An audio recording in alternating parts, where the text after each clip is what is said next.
Get out and take that child with you, my husband yelled as he shoved me out of his luxury SUV into the freezing rain. His tires screeched against the wet pavement, splashing freezing water all over my coat as I shielded my 3-month-old baby in despair. Just when I thought my life was completely over, a sleek black BMW stopped right in front of me.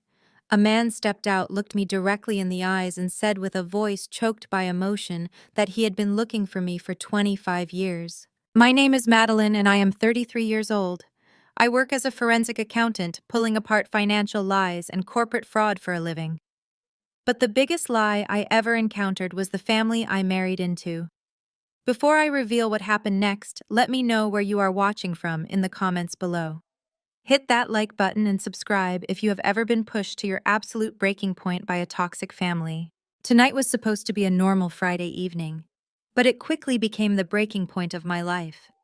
My husband Trent and I were driving home from a disastrous family dinner at his mother's sprawling estate. Trent is a real estate developer whose ambition has always outpaced his actual bank account. His mother Beatrice spent the entire evening making passive-aggressive comments about my lack of pedigree. Beatrice comes from a family that prides itself on country club memberships and generational wealth, and she never missed an opportunity to remind me that I grew up in the foster care system. To her, I was just a nameless orphan who was dragging her son down. At the dinner table, Trent's sister Caroline and her husband Jamal had eagerly joined in the mockery. Jamal is the chief financial officer of Trent's real estate company. He is a highly educated African-American man with an Ivy League degree, and he knows exactly how to play the corporate game. But beneath his tailored suits and smooth, commanding voice, Jamal is deeply arrogant and unapologetically greedy. He spent the entire meal bragging about the elite investors they were courting, while intentionally making snide remarks about my career. He called my forensic accounting work glorified bookkeeping. I had bitten my tongue, knowing full well from a brief glance at their public filings that Jamal was aggressively hiding Trent's massive corporate liabilities. I stayed quiet to keep the peace for Trent's sake, but my husband did not defend me once. Instead, he sat there looking embarrassed that I was even at the table. The tension finally boiled over the moment we got into the SUV to leave. The rain was coming down in sheets, hammering against the windshield as we drove through the darkest stretch of the road. I asked Trent why he let his mother and Jamal speak to me like that, especially in front of our infant son Leo.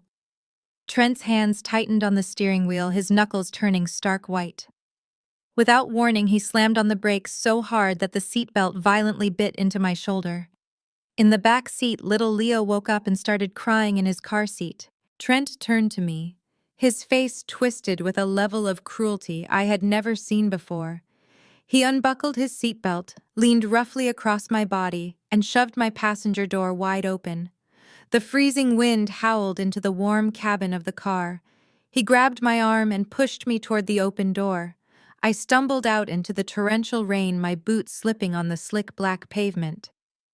Before I could even process the shock of what was happening, he unbuckled Leo's car seat, pulled it out, and shoved my crying baby directly into my arms. "You are just a nameless orphan," Trent sneered, his voice easily cutting through the sound of the storm.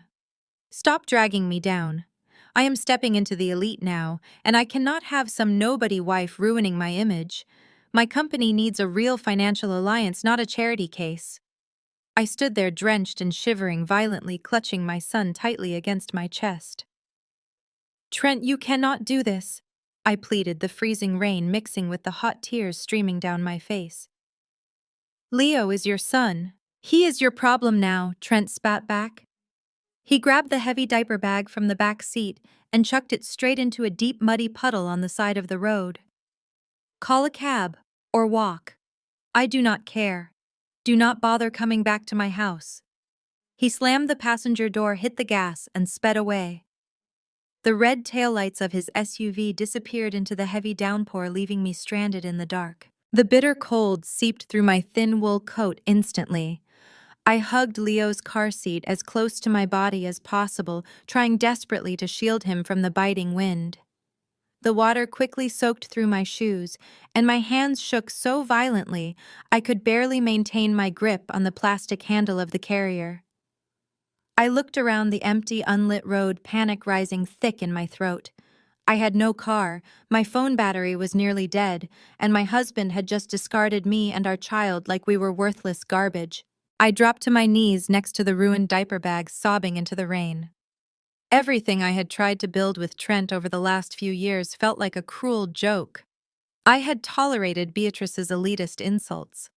I had ignored Jamal's shady financial conversations and arrogant smirks. I had endured Caroline's endless entitlement. I did it all because I wanted a real family, something I had craved every single day since I was a little girl in the foster system. But tonight proved that to them I was nothing but a disposable prop in their fake high society life. Just as the despair threatened to swallow me completely, twin beams of warm light pierced through the heavy rain. A pristine black BMW slowly approached through the storm. I scrambled to my feet, holding Leo tightly against my chest, unsure if I should flag the car down for help or run away.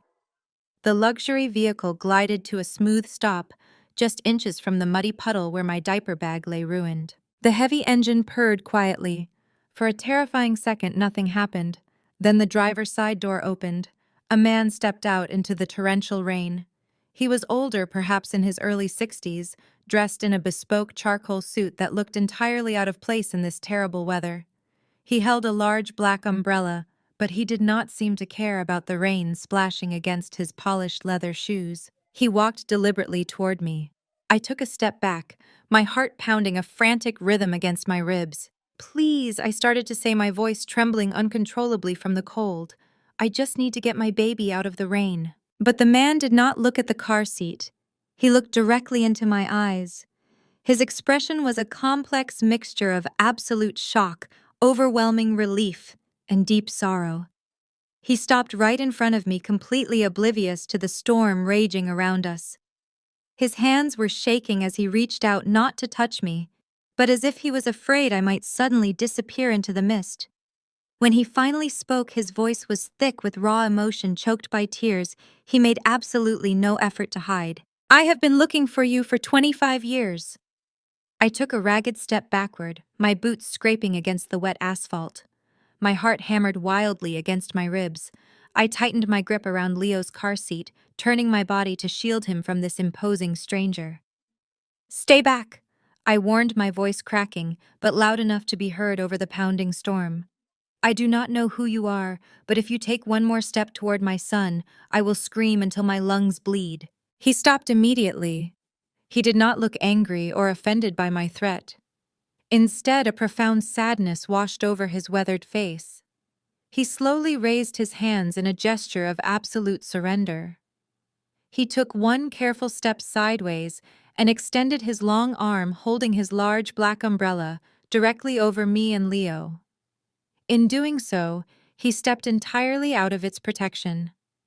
The freezing rain instantly plastered his expensive charcoal suit to his shoulders, but he did not even flinch. "You do not need to be afraid of me," he said, his voice deep and remarkably calm. "I am not here to hurt you. I am here to take you home. I do not have a home." I shot back, the fresh sting of Trent's betrayal burning in my chest. "And I do not know you." "My name is Richard Kensington," he said softly. The name hit me like a physical blow. Even as a supposedly nameless orphan, I knew exactly who he was.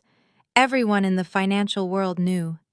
Richard Kensington was a titan of industry, a billionaire venture capitalist whose firm controlled billions of dollars in assets across the globe.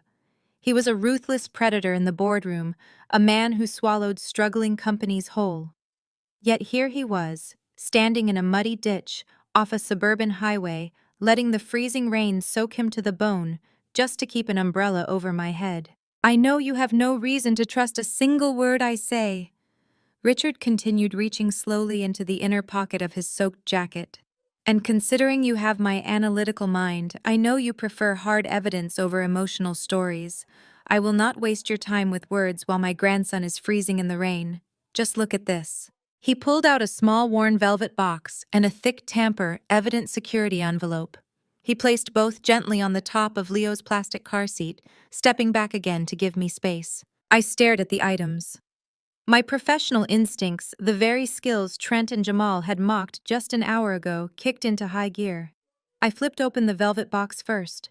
Resting on a bed of faded silk was a heavy gold necklace. The pendant was a meticulously crafted crest, featuring a prominent letter K surrounded by an intricate pattern of roaring lions. All the breath left my lungs. My hand flew to my own neck. Tucked beneath my wet sweater resting against my collarbone was a tiny broken gold clasp. It was the only item I had been found with when I was abandoned at a fire station 33 years ago. The engraving on my broken clasp was an exact, flawless match to the roaring lions on the necklace in the box. It was the missing half of a puzzle I had spent my entire life trying to solve. Open the envelope, Richard urged gently, water streaming down his face. I picked up the thick envelope. The seal belonged to one of the most elite, highly secured genetics laboratories in the country, a facility known for handling complex corporate inheritance disputes. It was not a cheap online DNA kit. I ripped the seal open and pulled out the crisp medical documents. I bypassed the executive summary and let my eyes drop straight to the raw data at the bottom of the page. Probability of paternity, 99.99%. Tested parties, Richard Kensington and Madeline. My knees went weak. The numbers did not lie. They never did. I stared at the paper as the heavy raindrops threatened to blur the ink. I looked up at the billionaire standing in the storm, the man whose eyes were the exact same shade of piercing green as my own, the man who had just called Leo his grandson. You were stolen from me, Richard said, his voice finally breaking under the weight of decades of grief. It took me 25 years of hiring private investigators, navigating dead ends, and fighting corrupt adoption agencies to finally trace you here. I just got the lab results this morning. I drove straight to your husband's house, but I saw his SUV speed off. I followed him. I saw what he did to you. Richard's jaw tightened, a flash of pure, terrifying rage darkening his features. I saw him throw my daughter into the mud.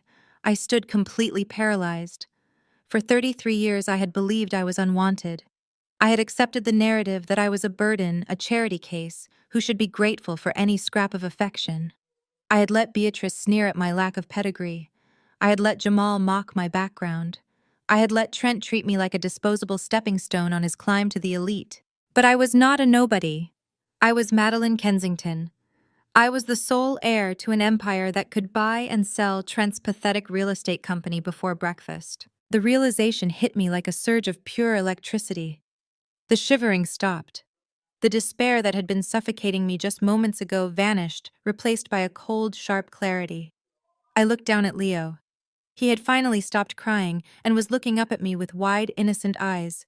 For the first time since he was born, I did not feel terrified of how I was going to provide for him. I realized I now held the power to give him the world. Come with me, Madeline. Richard extended his hand. Let me take you and the boy to a warm, safe place. You never have to look at those people ever again. I looked at his outstretched hand. I looked at the gold necklace. Before I could say a single word, my phone buried deep inside my wet coat pocket began to vibrate. It did not just vibrate once. It buzzed violently, a relentless rapid-fire barrage of notifications that demanded immediate attention. I pulled the device out. The screen lit up through the darkness, illuminating the raindrops streaking across the glass. It was the family group chat. The same people who had just watched me get shoved into a storm were already launching their digital assault. Richard gently guided me toward the open door of the BMW. I climbed into the back seat, the thick heated leather instantly wrapping around me like a protective fortress. The heavy door clicked shut instantly, cutting off the howling wind and the freezing rain. Inside the cabin, the only sound was the quiet, powerful hum of the engine and the soft, rhythmic breathing of my son. Richard sat across from me. He reached into a hidden compartment and pulled out a thick cashmere blanket, draping it carefully over my shivering shoulders and tucking the edges around Leo. For the first time all night, my baby felt completely warm and safe. My phone vibrated violently against my wet leg. The screen lit up the dim interior of the car. It was the family group chat ironically named The Inner Circle. It was a chat Beatrice had created exclusively for Trent, Caroline, Jamal, and me, though I was rarely ever spoken to directly in it. Tonight, however, my phone was exploding with notifications. I pulled the device from my pocket. My thumb hovered over the screen. A part of me, the part that was still the traumatized, discarded wife, wanted to turn the phone off and hide.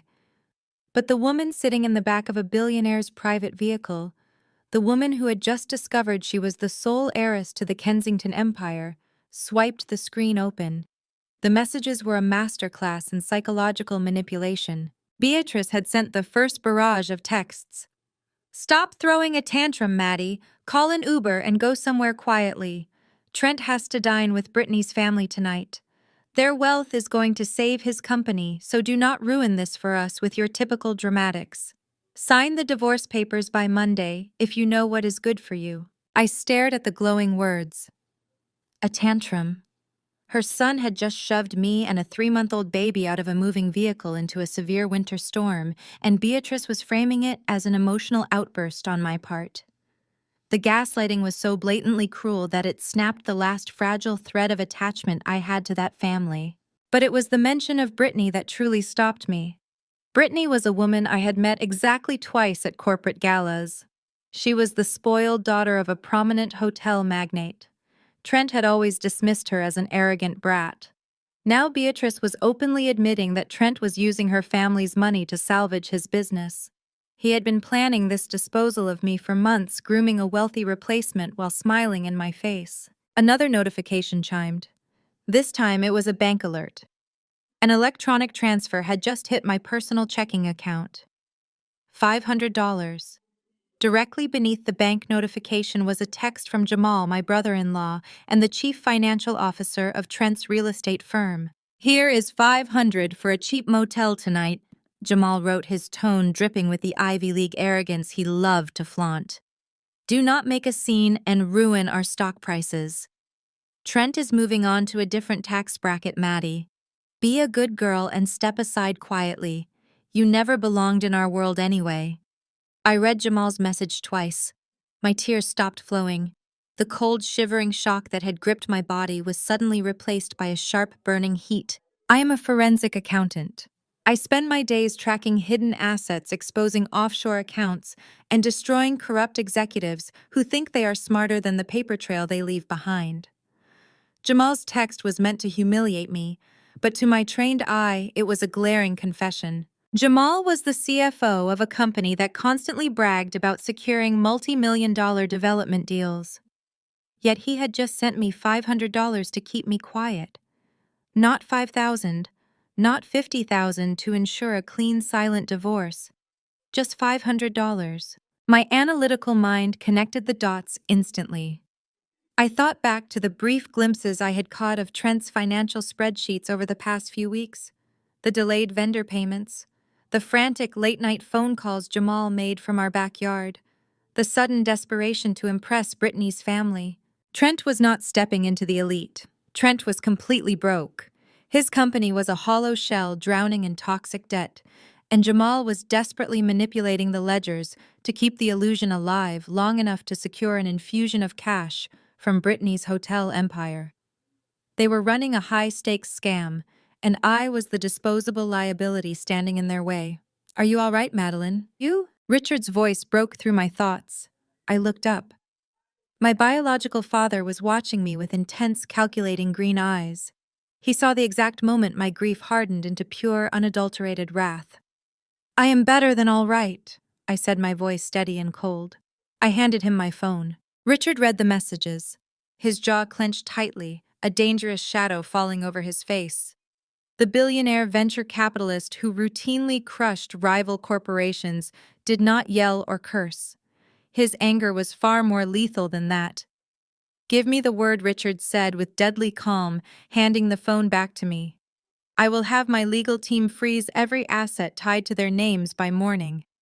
I will personally ensure Trent and his entire family are living on the streets before the week is over." I looked at the man who had spent 25 years searching for me. He had the power to wipe them out with a single phone call. But a quick, silent destruction was entirely too merciful for what they had just done to my son. They cared about status. They cared about their fake elite image. I wanted to dismantle their entire lives while they watched, unable to stop it. "No," I replied. wiping the last remaining raindrop from my cheek. I do not want you to crush them behind closed doors. I want to do it. I'm going to let them think they have won right up until the second I take everything they have ever valued. A slow, proud smile spread across Richard's face. He nodded once, giving me his absolute blessing. I looked down at my phone. The cursor blinked steadily in the group chat. Trent, Beatrice, Caroline, and Jamal were likely sitting in their warm, lavish homes, congratulating themselves on successfully trimming the fat from their family tree. They thought they had discarded a helpless, penniless orphan.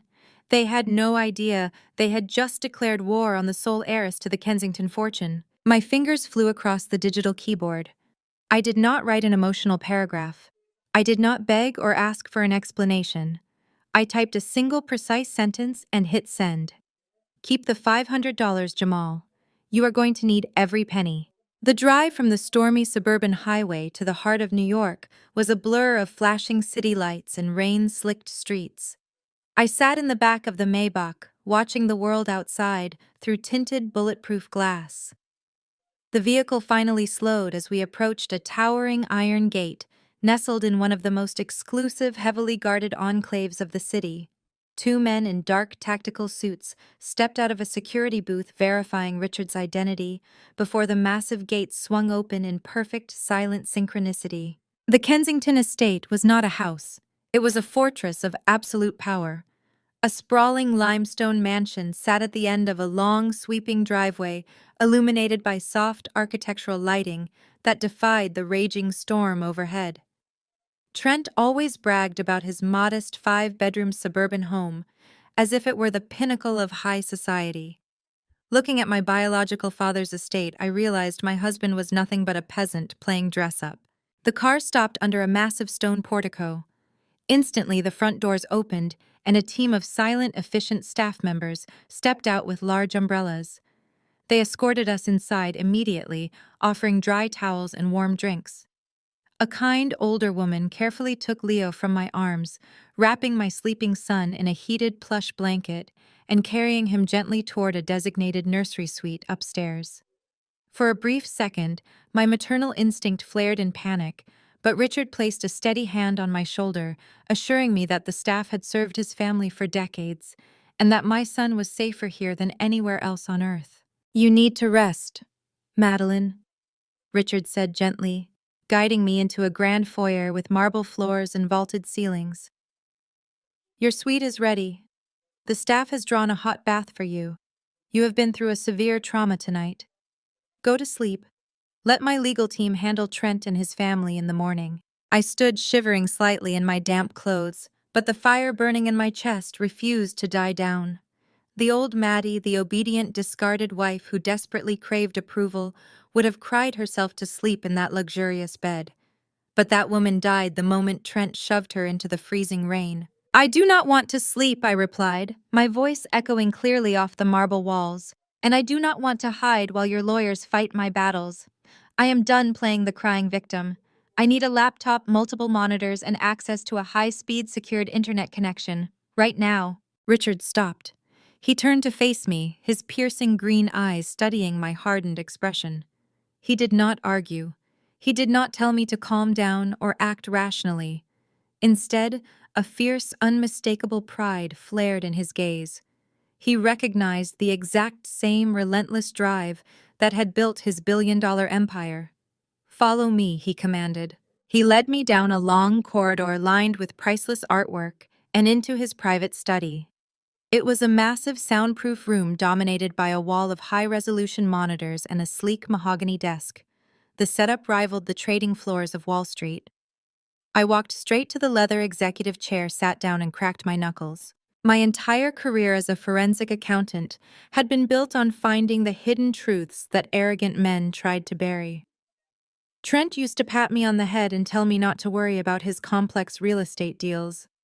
Jamal, with his Ivy League degree, used to laugh at my job, calling it tedious spreadsheet pushing for low-level clerks. They thought I was a naive little housewife. They forgot that I tracked dirty money for a living. I quickly logged into my secured investigative databases. I pulled up every public filing tax record and corporate registry linked to Trent's real estate development group.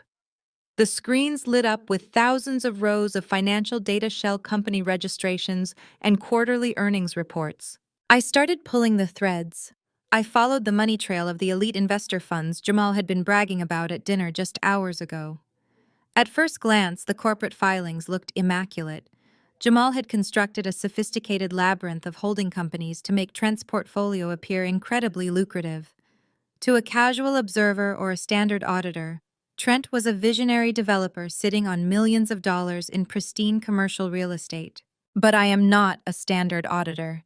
I am the woman who washed Trent's clothes, organized his home office, and noticed the subtle, frantic shifts in his behavior over the last year. I cross-referenced the property valuation reports Jamal had submitted to their bank against the actual municipal tax assessments.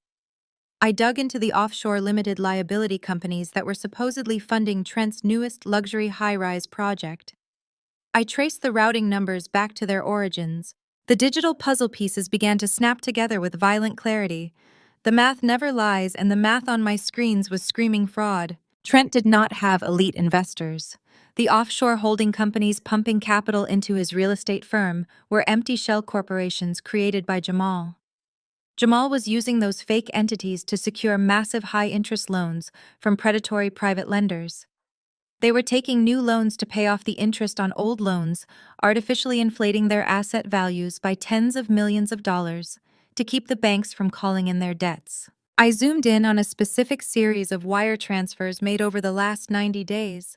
Millions of dollars had been funneled out of the company's operational accounts and directly into Caroline and Jamal's private trust funds to support their lavish jet-setting lifestyle. Jamal was systematically bleeding his own brother-in-law dry, and Trent was too arrogant and financially illiterate to even notice he was being robbed blind by his own CFO. Trent's real estate empire was not stepping into the elite circle. It was a massive illegal Ponzi scheme teetering on the absolute edge of a catastrophic collapse. I sat back in the leather chair staring at the damning evidence illuminating the dark study. My heart pounded with a dangerous, thrilling rhythm.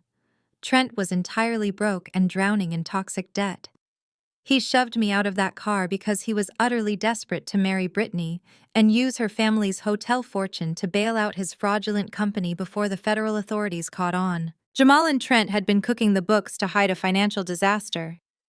And now I held the exact digital records required to send my ex-husband and his greedy brother-in-law to federal prison. The glow of the multiple monitors cast a harsh blue light across the dark mahogany desk. I did not blink. I barely breathed. For the next 3 hours, I tore through the financial infrastructure of my husband's life with the precision of a surgeon holding a scalpel. Trent had spent years treating me like a naive, uneducated dependent. He and his family genuinely believed that because I grew up in foster care, I was inherently stupid. They were about to learn that surviving the system had made me meticulous patient and absolutely ruthless. I opened a new terminal window and began cross-referencing the corporate expense accounts controlled by Jamal. My brother-in-law was a man who loved to remind everyone in the room about his Ivy League pedigree. He wore custom-tailored suits, drove imported sports cars, and treated service workers like dirt. But looking at the digital ledger of his daily transactions, his profound arrogance had made him incredibly sloppy. Jamal had set up a secondary payroll system under the guise of an independent consulting firm. The firm was registered in Delaware, entirely untraceable to a casual observer. But I was not a casual observer. I tracked the routing numbers directly to a private offshore trust. The sole beneficiaries of that trust were Jamal and Trent's sister Caroline. The sheer scale of the embezzlement was breathtaking. While Trent was busy playing the visionary real estate tycoon on magazine covers, Jamal was actively bleeding the company's operational capital dry. I pulled up the itemized expense reports. Jamal and Caroline were funding a life of absurd luxury using the high-interest loans meant for construction projects. I saw invoices for private jet charters to Monaco, $500,000 spent on a single yacht rental in the Mediterranean, and monthly recurring charges of $40,000 to elite personal shoppers in Paris. Just hours ago, Jamal had sent me a pathetic $500 transfer to sleep in a cheap motel with my infant son. I checked the timestamps on the ledger.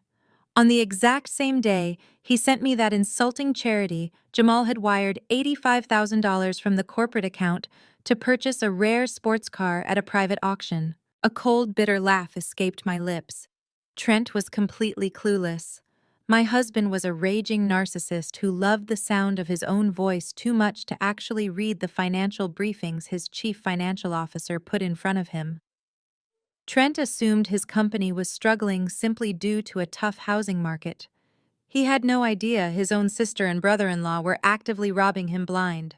But if the company was completely hollowed out, why was Trent acting so arrogant? Why shove his loyal wife and newborn child into a freezing storm tonight? I opened another search query this time, focusing on the woman Beatrice had proudly mentioned in the group chat. Brittany. Brittany was the sole heiress to a massive generational hotel empire. She was infamous in high society circles for her extravagant lifestyle and her family's seemingly bottomless pockets. I hacked into the public records of her family's latest corporate acquisitions. Suddenly, the entire twisted puzzle snapped together into one horrifying, perfectly clear picture. Trent was not just having an affair, he was executing a desperate corporate merger disguised as a romance. The private lenders were closing in on Trent. The massive loans Jamal had secured were coming due, and the company accounts were empty. If Trent defaulted, the lenders would trigger an aggressive audit. Jamal's embezzlement would be exposed, and both men would face decades in federal prison for investor fraud. Trent needed a massive, immediate injection of liquid capital to pay off the debt and keep the illusion alive. Enter Brittany. Trent was faking his wealth, playing the part of a highly successful billionaire developer, all to seduce a hotel heiress. He needed to marry Brittany so he could quietly merge his sinking real estate portfolio with her family's massive hotel empire. Once the assets were mingled, he could use her family's clean money to secretly pay off his dirty debts. But Brittany's elite status-obsessed parents would never allow their daughter to marry a man who was tied down by a messy, prolonged divorce with a nobody from the foster system. Trent needed to be entirely free, unburdened, and legally single immediately. That was why Beatrice and Jamal were aggressively pushing me to sign the divorce papers right now. They needed me erased from the narrative so Trent could secure the golden goose before his house of cards collapsed. It was a brilliant, despicable gold digger alliance. Trent was using Brittany for her fortune, Jamal was using Trent as a personal ATM, and all of them had agreed to destroy my life to protect their scam. A soft knock broke my intense concentration. Richard walked into the study carrying 2 steaming mugs of black coffee. He set one down next to my keyboard and looked at the glowing screens. His sharp eyes scanned the highlighted spreadsheets and offshore routing numbers.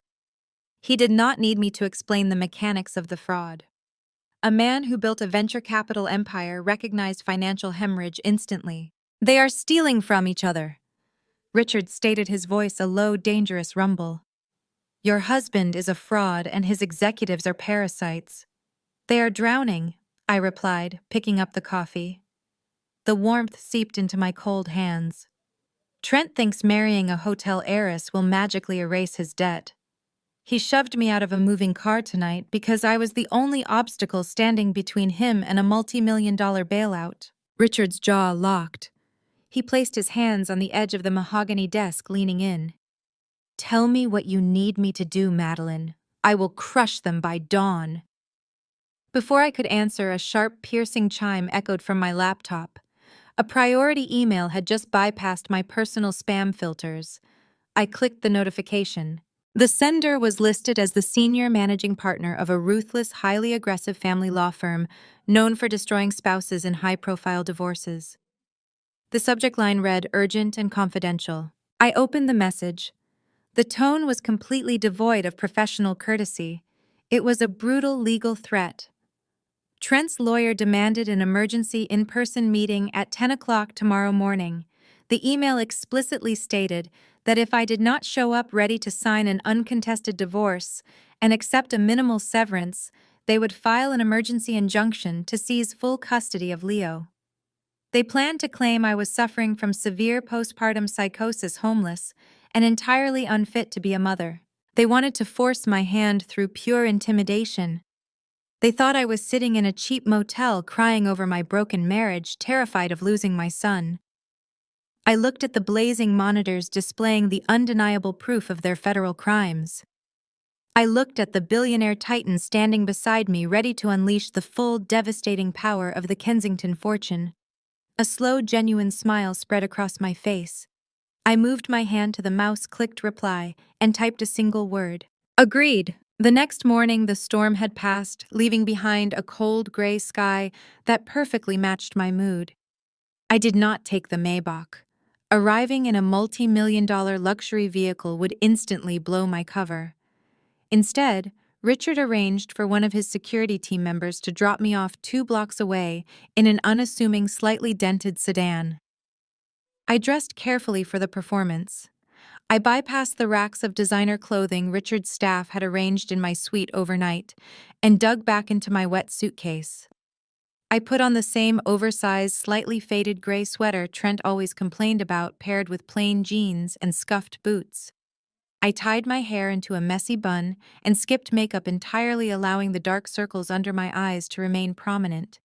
I needed them to see exactly what they expected to see: a broken, exhausted, terrified woman. The meeting location Trent's lawyer had chosen was a deliberate psychological attack.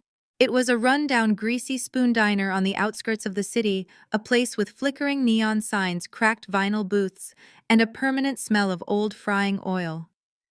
It was exactly the kind of place Beatrice would never set foot in unless she was trying to make a point. The point was clear: this was where I belonged. This was my level, not their elite world. I walked through the rusted glass door. The bell above jingled weakly.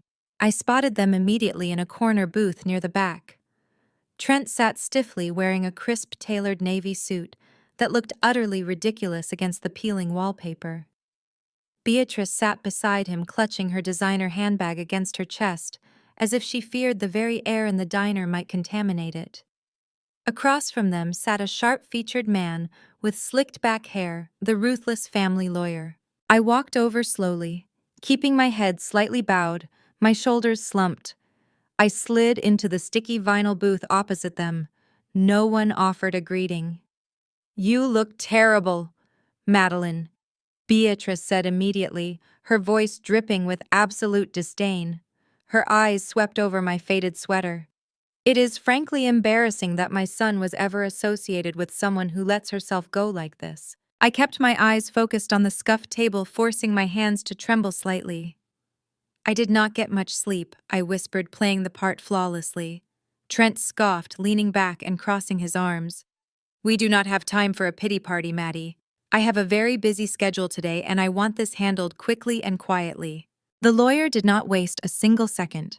He pulled a thick stack of legal documents from his expensive leather briefcase and dropped them directly in front of me with a loud, aggressive thud. "These are the final divorce filings," the lawyer stated, his voice devoid of any human empathy. "The terms are non-negotiable. My client is offering a clean break. You will retain your personal belongings, and he will assume ownership of the primary residence, all joint bank accounts, and all marital assets. In exchange, he will not seek to reclaim the expenses incurred during your marriage." I stared at the thick stack of papers. "You want to leave me with absolutely nothing?" I asked, letting my voice crack perfectly. "I have a 3-month-old baby. How am I supposed to care for Leo?" Trent leaned forward, his handsome face twisting into a mask of pure cruelty. "That is the beauty of this arrangement, Maddie. You are not going to care for Leo." My head snapped up. I did not have to fake the shock that rippled through me. "What are you talking about?" Beatrice smiled, a cold, predatory stretch of her lips. "Be realistic, Madeline. You are an unemployed orphan with 0 assets, 0 family support, and a clear history of emotional instability. You are currently homeless.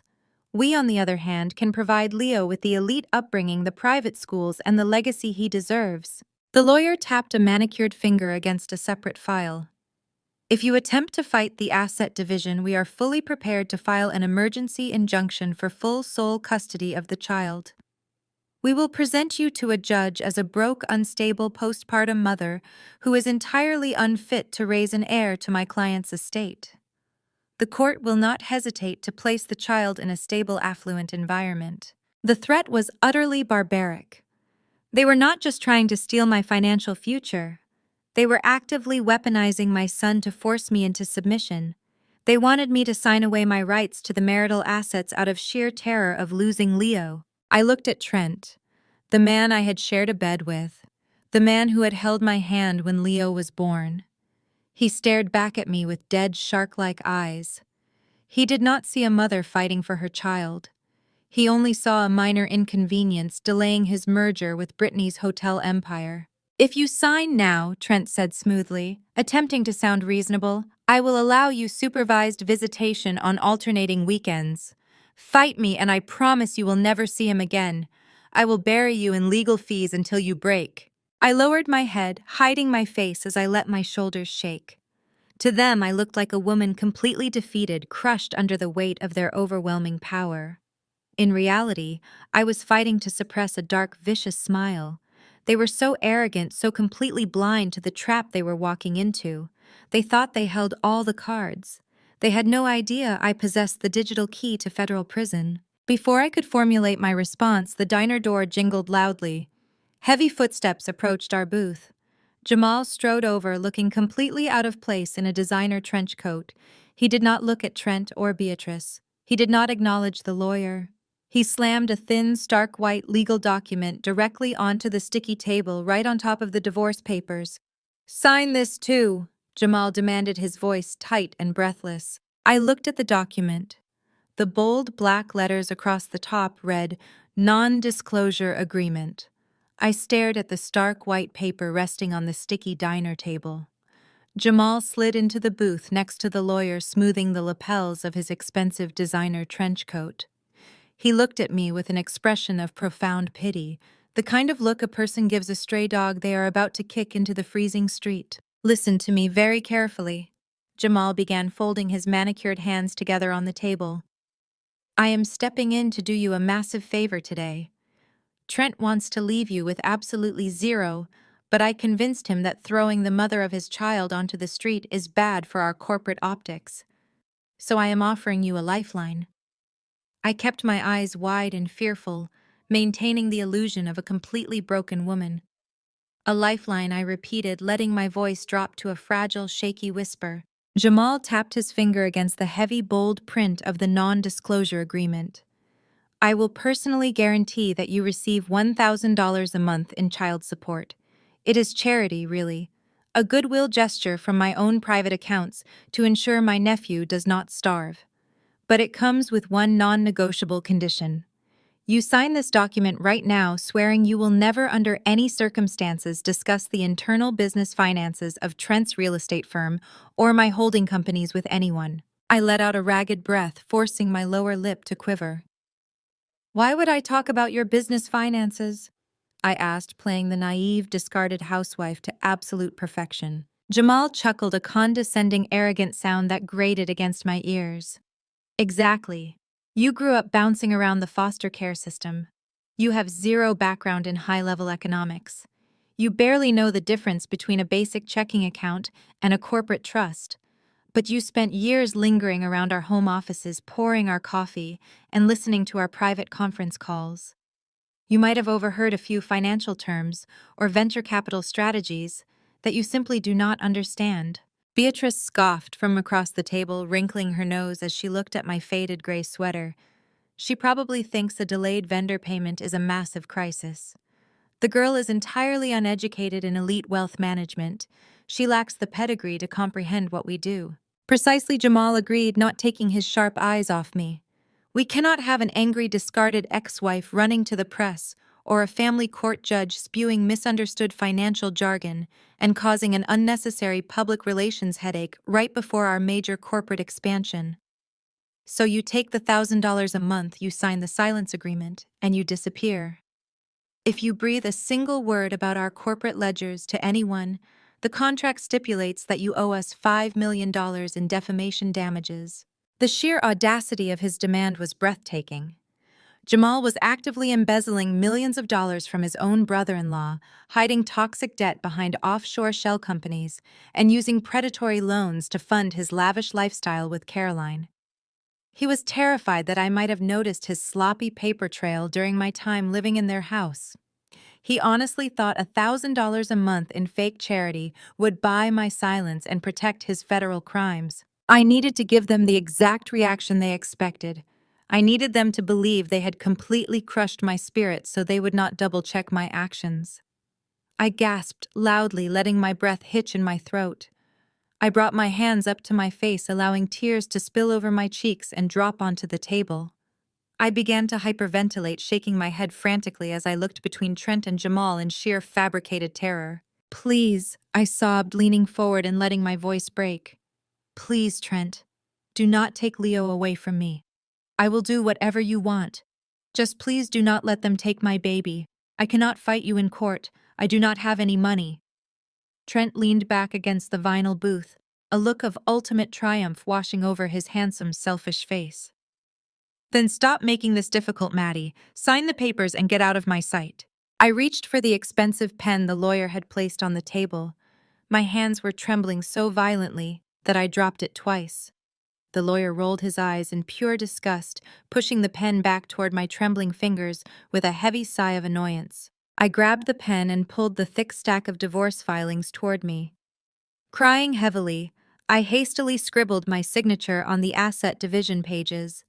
I made sure my tears actually fell onto the paper, smudging the blue ink slightly for added dramatic effect. I signed away the house. I signed away the joint bank accounts. I legally agreed to walk away with nothing but my personal belongings. As I reached the bottom of the pile, I grabbed the non-disclosure agreement Jamal had brought. I sobbed louder, wiping my eyes with the back of my sleeve, creating a chaotic, frantic scene of pure desperation. In my feigned hysteria, I shoved the entire messy stack of signed divorce documents directly into the lawyer's chest, letting the papers slide and scatter across his expensive suit. Tucked neatly at the very bottom of that messy, chaotic pile was Jamal's non-disclosure agreement. It was completely blank. I had deliberately avoided putting a single drop of ink on the signature line. The lawyer, annoyed by my dramatic outburst and eager to leave the greasy diner, hastily gathered the scattered documents. He tapped them into a neat stack and shoved them straight into his leather briefcase without reviewing the final pages. They were so blinded by their own arrogance and my theatrical breakdown that they did not even bother to check if I had actually signed the corporate silence clause. Trent stood up, buttoning his tailored navy jacket. He looked down at me with an expression of absolute victory. Good Trent said, a cruel smirk playing on his lips. "Now I can finally focus on my real future. You should check the society pages this weekend, Maddie. I am officially merging my real estate empire with Brittany's Family Hotel Group. We are hosting a massive engagement gala at the Ritz-Carlton on Saturday night. Hundreds of elite investors will be there." Beatrice stood up next, smoothing her designer coat with a satisfied sigh. "It is going to be the social event of the season. Thank goodness we finally trimmed the dead weight from our family tree before the cameras arrived." They turned and walked toward the diner exit, Jamal and the lawyer trailing right behind them. They walked out into the cold gray morning, completely convinced they had just destroyed a helpless, uneducated orphan. They thought they had secured their wealth, protected their fraudulent secrets, and paved their way into high society. I sat alone in the sticky vinyl booth, listening to the chime of the door closing behind them. The tears on my cheeks dried instantly. My trembling hands became perfectly steady. I looked out the diner window, watching Trent's luxury SUV pull out of the parking lot. He was heading straight toward a massive engagement gala to celebrate a billionaire merger that did not actually exist. I watched Trent's luxury SUV disappear into the gray morning traffic, taking my toxic past with it. The second his taillights vanished around the corner, my posture changed. My slumped shoulders straightened. The fabricated trembling in my hands ceased entirely. I pulled a rough paper napkin from the metal dispenser on the table, wiped the smudged mascara and fake tears from my face, and stood up from the sticky vinyl booth. I walked out of the diner, the rusted bell jingling above the door one final time. The cold wind bit at my face. But I did not feel the chill. I felt absolute razor-sharp focus. The helpless weeping mother they thought they had just defeated was gone forever. 2 blocks down the road, parked discreetly behind an abandoned storefront to avoid unwanted attention, was the black Maybach.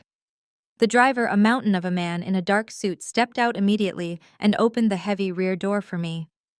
I slid into the luxurious heated cabin. The contrast between the greasy spoon diner I had just left and the multi-million-dollar mobile fortress I now occupied was poetic. It was the physical representation of the massive shift in power that Trent and his family were completely blind to. Richard Kensington was waiting for me. He sat perfectly still, an imposing figure reviewing a tablet, but his piercing green eyes snapped up the moment the heavy door clicked shut, sealing out the noise of the city. He looked at my faded, oversized sweater and my messy hair, his jaw tightening slightly at the sight of the deliberate humiliation I had endured. "Did they hurt you, Madeline?" he asked, his voice low and dangerous, carrying the quiet threat of a man who could ruin entire lives with a single phone call. "Only their own egos," I replied, reaching into my coat pocket. I pulled out the stark white folded document and tossed it onto the pristine leather console between us. The non-disclosure agreement Jamal had tried to force down my throat. Richard picked it up, scanning the heavy legal print with the trained eye of a corporate veteran. He flipped directly to the signature page. It was completely blank, not a single drop of blue ink marred the paper. "They were so eager to crush a helpless orphan," I explained, settling back against the heated leather seat. Jamal and the lawyer did not even bother to check the final pages. They were so blinded by their own arrogance and my theatrical breakdown that they just shoved the papers into a briefcase. They walked out of that diner fully believing I signed away my right to expose their federal financial crimes. They think they are completely safe. They think they have gagged me permanently for a measly $1,000 a month in fake charity. Richard let out a dark, approving chuckle. He tossed the blank agreement back onto the console. "Arrogance is the loudest alarm of a failing empire. They just handed you the rope to hang them." "They handed me a lot more than that," I said, reaching into my other pocket to retrieve a secure encrypted USB drive I had compiled late last night. I handed the silver drive to my father. He plugged it directly into the Maybach's integrated console system. Immediately, a highly detailed, comprehensive financial breakdown illuminated the high-definition screens mounted on the partition wall, separating us from the driver. It was not Trent's real estate portfolio. It was the complete, unvarnished corporate ledger of the hotel empire owned by the family of his new fiancée, Brittany. "Trent thinks he just hit the jackpot." I began pointing to the sprawling red numbers dominating the digital display. "He shoved me out of his car into a freezing storm because he desperately needs Brittany's family money to pay off the toxic loans Jamal has been hiding. Beatrice is already bragging on the group chat about how this elite merger is going to secure their high society legacy. They think they are marrying into unlimited capital." Richard analyzed the spreadsheets with the terrifying speed of a seasoned corporate predator. His eyes darted across the liability columns, instantly digesting the massive financial hemorrhage presented before him. "This is a sinking ship," he noted, his finger tracing a line of massive offshore liabilities tied to international property holdings. "It is the Titanic," I corrected him, pulling up a secondary chart. "Brittany's family hotel group has not turned a legitimate profit in 4 years. They expanded far too fast, took on terrible commercial real estate leases, and their international resort properties are bleeding cash by the minute. They are currently leveraged to the absolute limit. Trent is marrying her because he thinks she has the cash to save his real estate firm. Brittany's family is letting him marry her because they think his development company has the cash to save their failing hotels." A profound silence filled the luxurious cabin of the Maybach. Richard stared at the screen, a ruthless, brilliant smile slowly forming on his face. It was the smile of a billionaire who had just spotted the perfect kill. The absolute irony of the situation was staggering. "They are 2 drowning people," Richard observed, his voice dripping with dark amusement. "And they are both secretly trying to use the other as a life raft." "Exactly," I said, leaning forward, feeling the adrenaline surge through my veins. "When they officially merge their assets this weekend, they are not going to save each other. They are going to instantly double their toxic debt. They are willingly locking themselves inside a burning building, handing each other the keys and cheering while the roof caves in. But I do not want them to just burn down. Eventually, I continued the fire in my chest roaring to life. I want to hold the match. I want them to stand in the middle of their glittering high society engagement gala at the Ritz-Carlton on Saturday night, surrounded by all the elite friends Beatrice cares so much about, and realize they have absolutely nothing. I want them to look at the woman they threw in the mud and realize she controls their entire existence. I want to strip away every ounce of their fake status and leave them financially gutted in front of everyone they are trying to impress. Richard met my gaze. The raw power radiating from him was palpable. He did not question my anger. He did not ask me to show mercy or take the high road. He understood that some betrayals require absolute calculated destruction. "Tell me what you need," Madeline Richards said, leaning back in his seat. "Kensington Holdings has limitless capital. We control hedge funds, asset management portfolios, and private equity firms across the globe. Name your weapon. I will give you whatever you need to execute them." I did not hesitate. I had mapped out this corporate execution down to the very last decimal point. I looked my billionaire father directly in the eyes. "Dad, I need you to buy the debt of Brittany's hotel empire," I commanded, my voice sharp as broken glass. "All of it. Now." The executive boardroom of Kensington Holdings occupied the entire top floor of a sleek glass skyscraper in Manhattan. The walls were entirely transparent, offering a dizzying panoramic view of the city skyline, a constant visual reminder that everyone inside this room operated far above the rest of the world. I stood at the head of a massive custom-built obsidian table surrounded by 12 of Richard's most aggressive elite financial analysts. They were the sharks of Wall Street, men and women who dismantled corporations before their morning coffee. And today I was leading the feeding frenzy.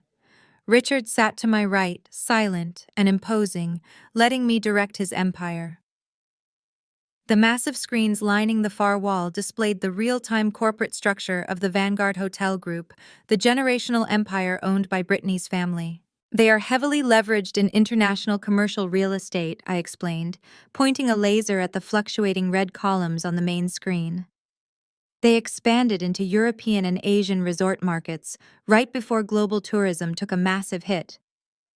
Their occupancy rates are down 40%, but their overhead has doubled.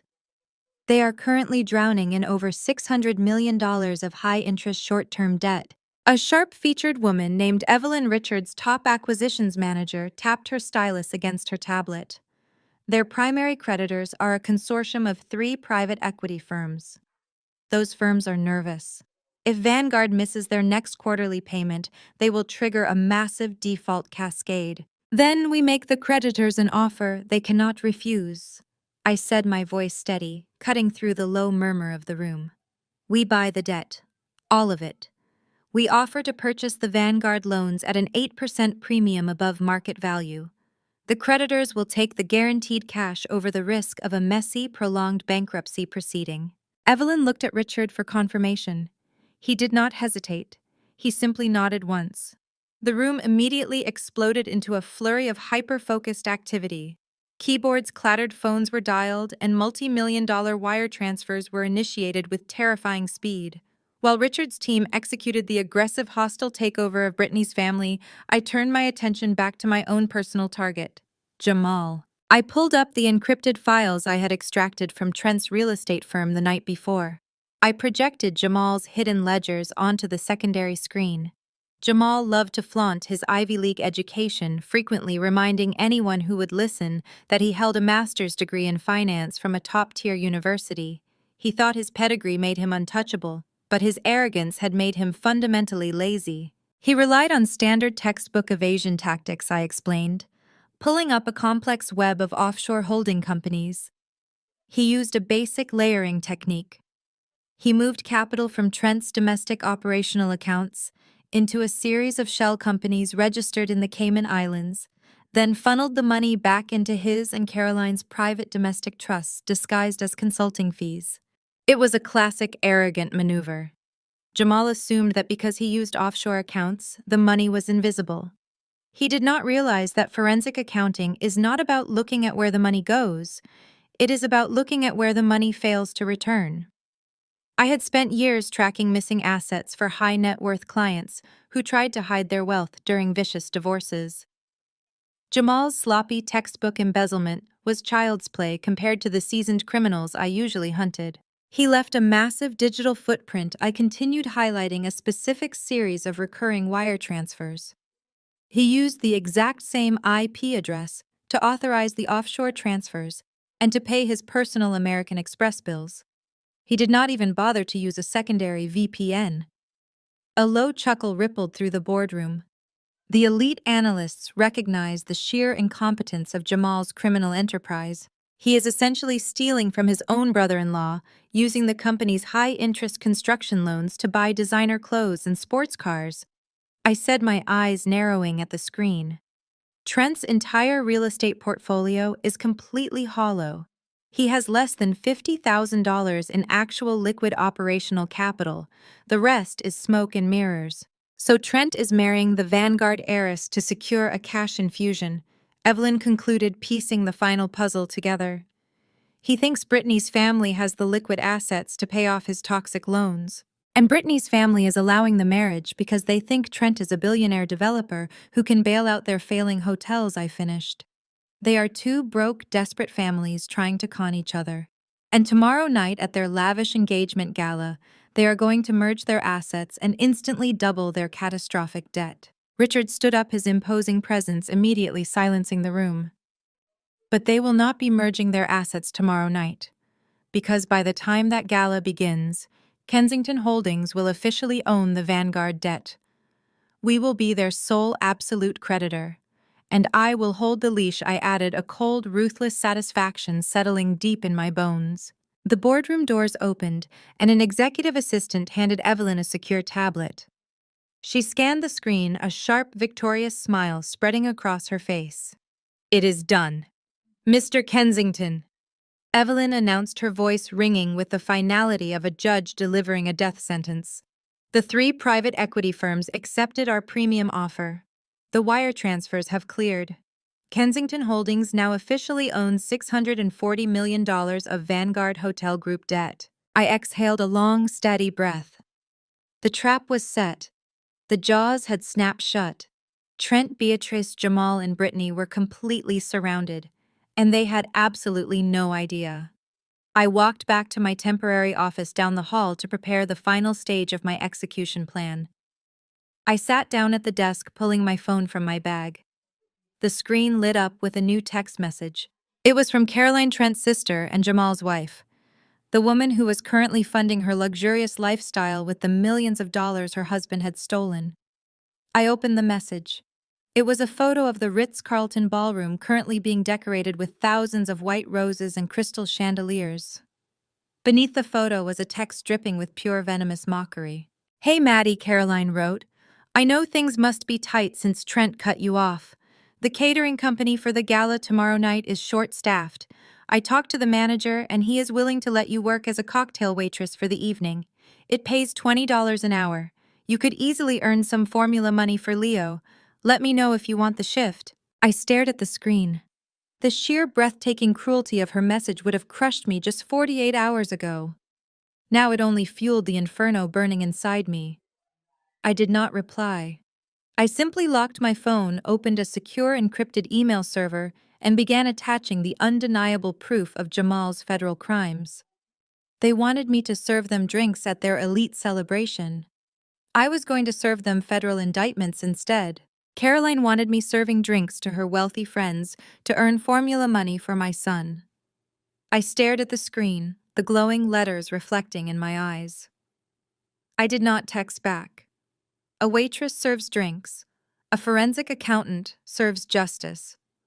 I placed the phone face down on the polished mahogany desk and turned my full attention to the 3 massive monitors displaying the digital autopsy of my soon-to-be ex-husband's life. Breaking Trent and Jamal financially was not enough.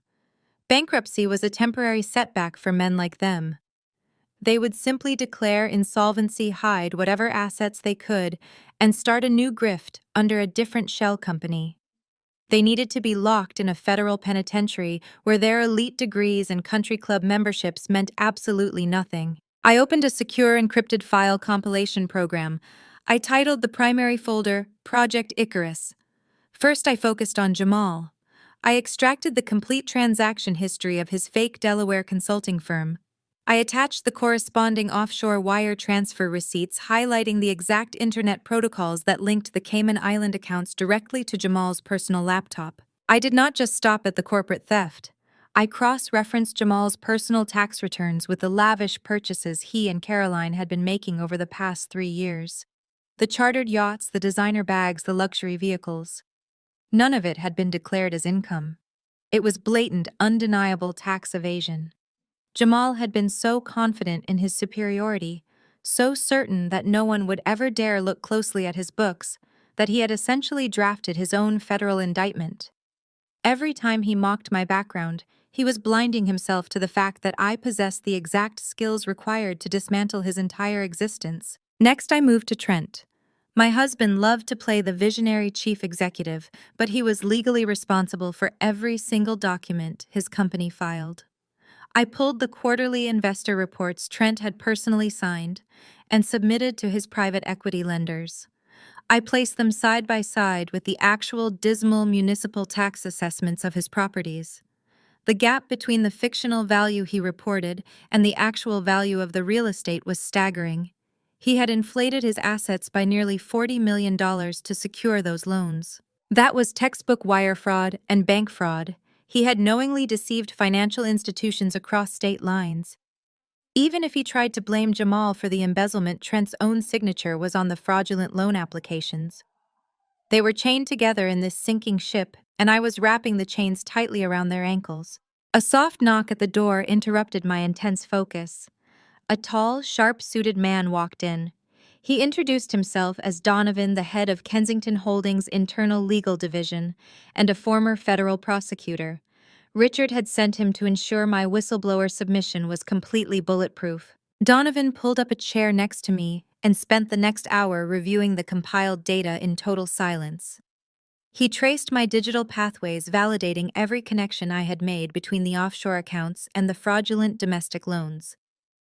When he finally finished, he leaned back in his chair, genuinely impressed.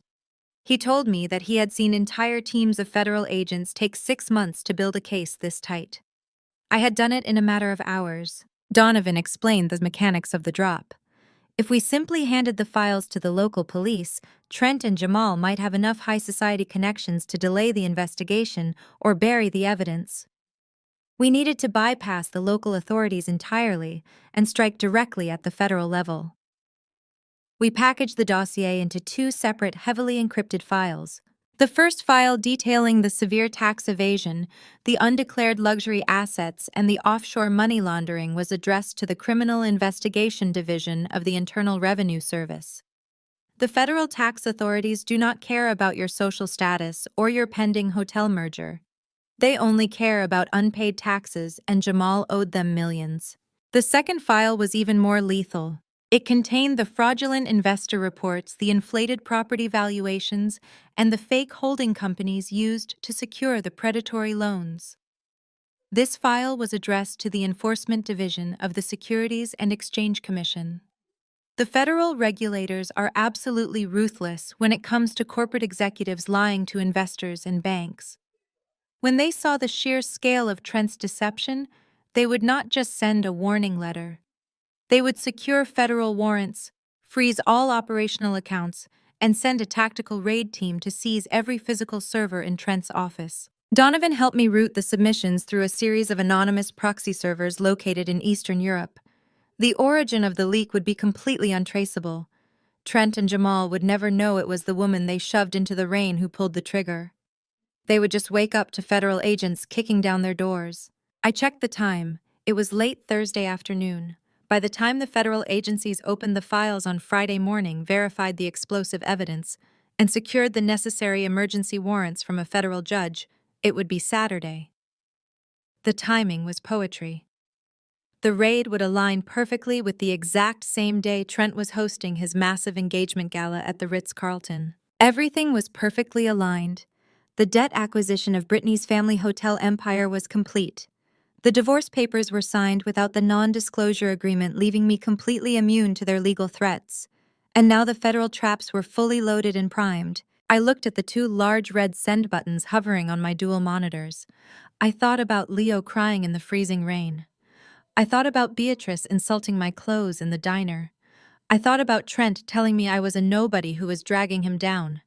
I reached out, grasped the mouse, and clicked both buttons simultaneously. The progress bars flashed across the screen, reaching 100% in a matter of seconds. The encrypted files vanished into the digital ether, speeding directly toward the desks of the most powerful financial regulators in the country. The ticking time bomb was officially set. Saturday morning arrived with a brilliant, blinding sunlight that poured through the floor-to-ceiling windows of my suite. The violent storm that had defined the past few days was completely gone, leaving the New York skyline looking sharp and pristine. I stood by the glass, looking out over the city, feeling a profound sense of absolute calm. The frantic, terrified woman who had been shoved out of a moving vehicle was dead. The woman standing in her place was well-rested, highly caffeinated, and ready to orchestrate a financial execution. I walked into the adjoining nursery to check on Leo. My son was sound asleep in a custom mahogany crib, watched over by a dedicated night nurse, who smiled warmly as I entered. I brushed a gentle hand over his soft cheek. Trent and Beatrice had threatened to use my lack of resources to tear him away from me. They had banked on my poverty and my supposed mental instability. Looking at my son resting safely behind the heavily guarded walls of a billionaire estate, I knew they would never lay a single finger on him again. I kissed his forehead and walked back into my suite to prepare for war. Richard was already waiting for me in the private sitting area down the hall. He had not just ordered a simple breakfast. He had summoned an entire army of the most exclusive fashion stylists, hair technicians, and makeup artists in the city. Racks of breathtaking haute couture gowns lined the room alongside rows of sparkling high-end jewelry secured by a private guard. For the entirety of my marriage, Trent had dictated my appearance. He constantly criticized my wardrobe, telling me my practical clothes were embarrassing and that I lacked the innate elegance required to stand beside a successful real estate developer. Beatrice had sneered at my faded gray sweaters, treating me like a charity case who did not know how to dress herself. I had internalized their insults, shrinking myself down to fit the miserable, dowdy role they assigned me. Today, I was burning that role to the ground. I was not dressing up to impress my soon-to-be ex-husband or his elite friends. I was forging my battle armor. I walked past the softer, more delicate dresses on the racks and immediately selected a striking custom-tailored emerald green gown. The color perfectly matched the piercing green of my eyes, the undeniable Kensington genetic signature. The dress was not a fluffy romantic fairy tale piece. It was an architectural masterpiece woven from heavy silk, featuring razor-sharp lines, a plunging neckline, and a structured, commanding silhouette. It was a garment designed for a woman who owned the room the second she stepped inside. The styling team went to work with ruthless efficiency. They stripped away the exhausted, sleep-deprived mother and sculpted the billionaire heiress. My hair was pulled back into a sleek, impossibly smooth style that exposed the sharp angles of my cheekbones. The makeup artist used precise, bold strokes to accentuate my features, applying a deep, confident red lipstick that left no room for hesitation. When I finally stood up and looked into the full-length mirror, the transformation was staggering. I looked lethal. I looked like a woman who could dismantle a corporation with a single signature. A knock at the suite door signaled Donovan's arrival. Richard's lead attorney walked in carrying a slim, highly secured leather folder. He stopped dead in his tracks when he saw me, offering a respectful nod of absolute approval before handing over the documents. The Vanguard acquisition is officially locked, finalized, and legally binding. Donovan stated, his voice ringing with professional satisfaction. The ink is dry. Kensington Holdings is now the sole proprietor of the Vanguard Hotel Group's $640 million debt. Brittany's family is entirely at your mercy. I opened the folder. Inside were the heavily embossed ownership deeds and the transfer of debt certificates. These were the actual physical papers that proved Trent's new billionaire alliance was entirely worthless. I carefully folded the crucial pages and slid them into a sleek metallic gold clutch that matched the sharp aesthetic of my gown. The clutch felt heavy in my palm. I was quite literally holding the complete financial ruin of two arrogant families in my hand.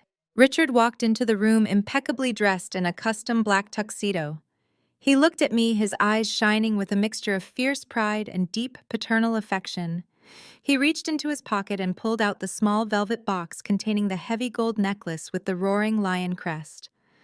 The same necklace he had used to prove my identity in the rain. He stepped behind me and gently fastened the cool gold chain around my neck. The heavy pendant rested perfectly against my collarbone, a brilliant, shining declaration of exactly who I was and where I came from. "You are ready, Madeline," Richard said, his voice echoing with absolute certainty. "Let us go show these parasites what happens when they steal from a Kensington." We descended the grand staircase and walked out into the private underground garage. A massive bulletproof limousine waited with its engine purring, flanked by two black tactical SUVs filled with Richard's elite private security detail. The driver opened the heavy armored rear door. I slid into the luxurious cabin, the heavy emerald silk of my gown pooling around me. Richard sat opposite me, his posture radiating quiet, overwhelming authority. The convoy rolled out of the estate gates and merged onto the bustling Manhattan streets. The city flashed by in a blur of neon lights and towering skyscrapers. I checked my watch. The engagement gala was already in full swing. Trent was undoubtedly standing in the center of the ballroom holding a glass of expensive champagne, boasting to investors about his brilliant new merger. Jamal and Caroline were likely toasting their stolen wealth, fully believing they had outsmarted everyone. They were celebrating a victory that did not exist. They had spent the last 3 days laughing at my expense, entirely unaware that federal warrants had already been issued and the financial trap was fully armed. The limousine turned a sharp corner, the tires gliding smoothly over the pavement. The massive glowing facade of the Ritz-Carlton loomed ahead, illuminating the night sky. Crowds of wealthy socialites in tuxedos and designer dresses milled around the grand entrance, completely oblivious to the corporate execution about to take place inside. Our driver slowed the vehicle, navigating past the line of valets, and brought the heavily armored limousine to a smooth, commanding stop directly in front of the main doors. The heavy armored door of the limousine opened. I stepped out onto the pristine pavement in front of the Ritz-Carlton, my emerald gown catching the flash of the venue's opulent lighting. I did not rush. I walked with the slow, deliberate grace of a woman who owned the ground beneath her feet. The valets and hotel staff, accustomed to seeing high society patrons, immediately snapped to attention, recognizing the undeniable aura of extreme wealth and power radiating from the Kensington security detail flanking the vehicle. I bypassed the crowded red carpet entrance and walked directly toward the massive gilded double doors of the main lobby. The doormen scrambled to pull them open. The air inside was thick with the scent of expensive perfume and massive floral arrangements. Crystal chandeliers cast a warm golden glow over the polished marble floors. A low, sophisticated hum of classical music and elite chatter echoed from the grand ballroom down the hall, where Trent's engagement gala was already in full swing. I walked toward the ballroom entrance, my heels clicking sharply against the marble. I did not even make it to the registration desk before I was spotted. Beatrice was holding court near the grand staircase, surrounded by a tight circle of older, heavily jeweled women who constituted the upper echelon of her social circle. She was wearing a shimmering silver gown, holding a flute of champagne, and laughing loudly at a joke someone had just made. She turned her head, and her eyes locked onto me. The laugh died in her throat instantly. Her glass paused mid-air. For a split second, I saw raw, unadulterated shock register on her face. She took in the custom haute couture gown, the immaculate styling, and the heavy gold Kensington crest resting against my collarbone. But Beatrice's deeply ingrained arrogance quickly overrode her initial surprise. Her shock warped back into the familiar vicious disdain she had always reserved for me. She slammed her champagne glass onto a passing waiter's tray and marched directly toward me, her wealthy friends trailing behind her like eager spectators at a car crash. Madeline. Beatrice hissed, her voice cutting through the elegant hum of the lobby like a rusted blade. Her eyes raked over my dress, her lips curling into an ugly sneer. Where is security? Who let this absolute trash into the building? The nearby guests stopped talking. Heads turned. The quiet, polite atmosphere of the lobby shattered as people eagerly tuned in to the unfolding drama. Beatrice thrived on public humiliation. She loved making a spectacle, fully believing her status made her immune to consequences. Did you honestly think you could just crash my son's engagement gala? Beatrice continued, raising her voice so the gathering crowd could clearly hear every cruel word. I told Trent you were unstable, but this is a new low even for you. Did you steal that dress? Or did you use the charity money Jamal gave you to rent it? Did you come here to beg for leftovers, Maddie? Because the kitchen is around the back. Her wealthy friends chuckled softly, covering their mouths with manicured hands, thoroughly enjoying the scene. I stood perfectly still, letting her words hang in the air. The old Maddie would have flushed bright red, burst into tears, and run back out into the street. The woman standing before Beatrice now simply smiled. It was a cold, pitying smile that clearly unsettled my former mother-in-law. I did not come for leftovers, Beatrice, I replied, my voice steady, carrying clearly across the quiet lobby. I came to deliver a wedding gift. It seemed only polite considering how eager Trent was to merge his assets before the week was over. Beatrice scoffed, stepping closer, attempting to use her physical presence to intimidate me. You have absolutely no assets to merge, you pathetic little orphan. You signed the divorce papers. You are nothing. You have nothing. You are a stain on this family, and I am going to have you physically dragged out of this hotel right now. She turned sharply and snapped her fingers at a nearby hotel manager who had been anxiously watching the exchange. You! Call security immediately. Have this woman removed from the premises before she ruins my family's celebration. The manager took a hesitant step forward, reaching for the radio clipped to his belt, clearly torn between dealing with an irate VIP guest and confronting a woman flanked by men who looked like highly trained mercenaries. Before the manager could unclip his radio, a deep, booming voice echoed from the main entrance, slicing through the tension like a physical blow. If anyone lays a single hand on my daughter, I will personally ensure this hotel is leveled to the ground by morning. The entire lobby froze. The massive gilded double doors swung wide open again. Richard Kensington stepped into the Ritz-Carlton. He did not walk. He advanced, moving with the terrifying predatory grace of a titan entering a battlefield. He was surrounded by a phalanx of his elite security detail men, whose very presence screamed absolute, uncompromising power.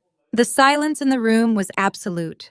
The wealthy socialites, the hotel staff, even Beatrice's smug friends, stood completely paralyzed. Richard Kensington was not a local real estate developer or a minor socialite. He was a global financial sovereign. His face was recognized in every boardroom and high society circle in the world. Richard ignored the gaping crowd. He ignored the terrified hotel manager. He walked straight past Beatrice as if she were nothing more than a piece of unpleasant trash on the sidewalk, his eyes locked entirely on me. Richard stopped directly in front of me, his tall, broad-shouldered frame completely blocking Beatrice from my view. He did not offer me a sympathetic hug or a pitying look.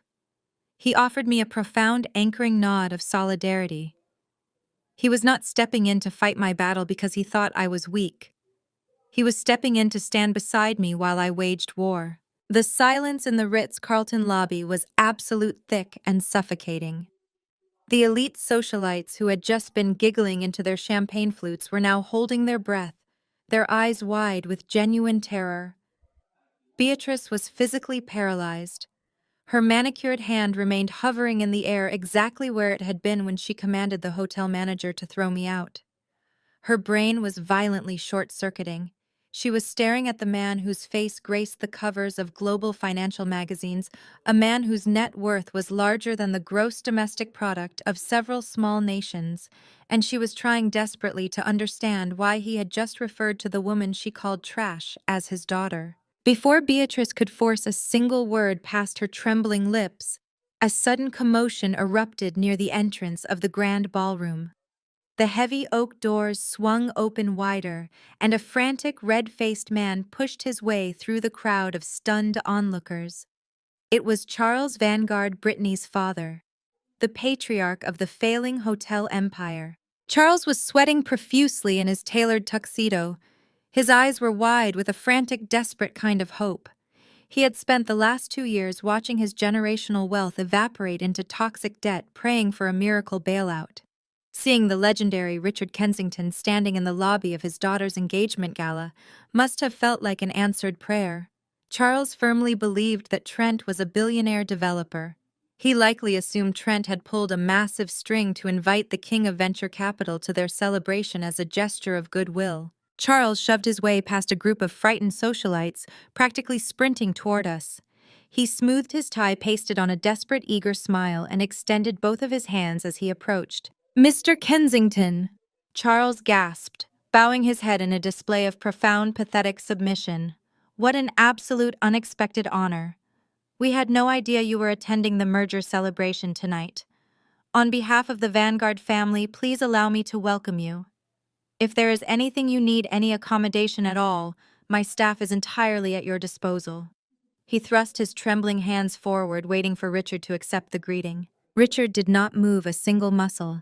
He did not look down at Charles's extended hands. He did not even turn his head to acknowledge the hotel magnate's existence. Richard simply shifted his gaze forward, looking straight through Charles as if the man were nothing more than a minor, irritating draft of wind. Instantly, two of the massive tactical security guards stepped smoothly in front of Charles, crossing their arms and forming an impenetrable human wall of solid muscle. Charles stumbled backward, his eager smile collapsing into utter confusion.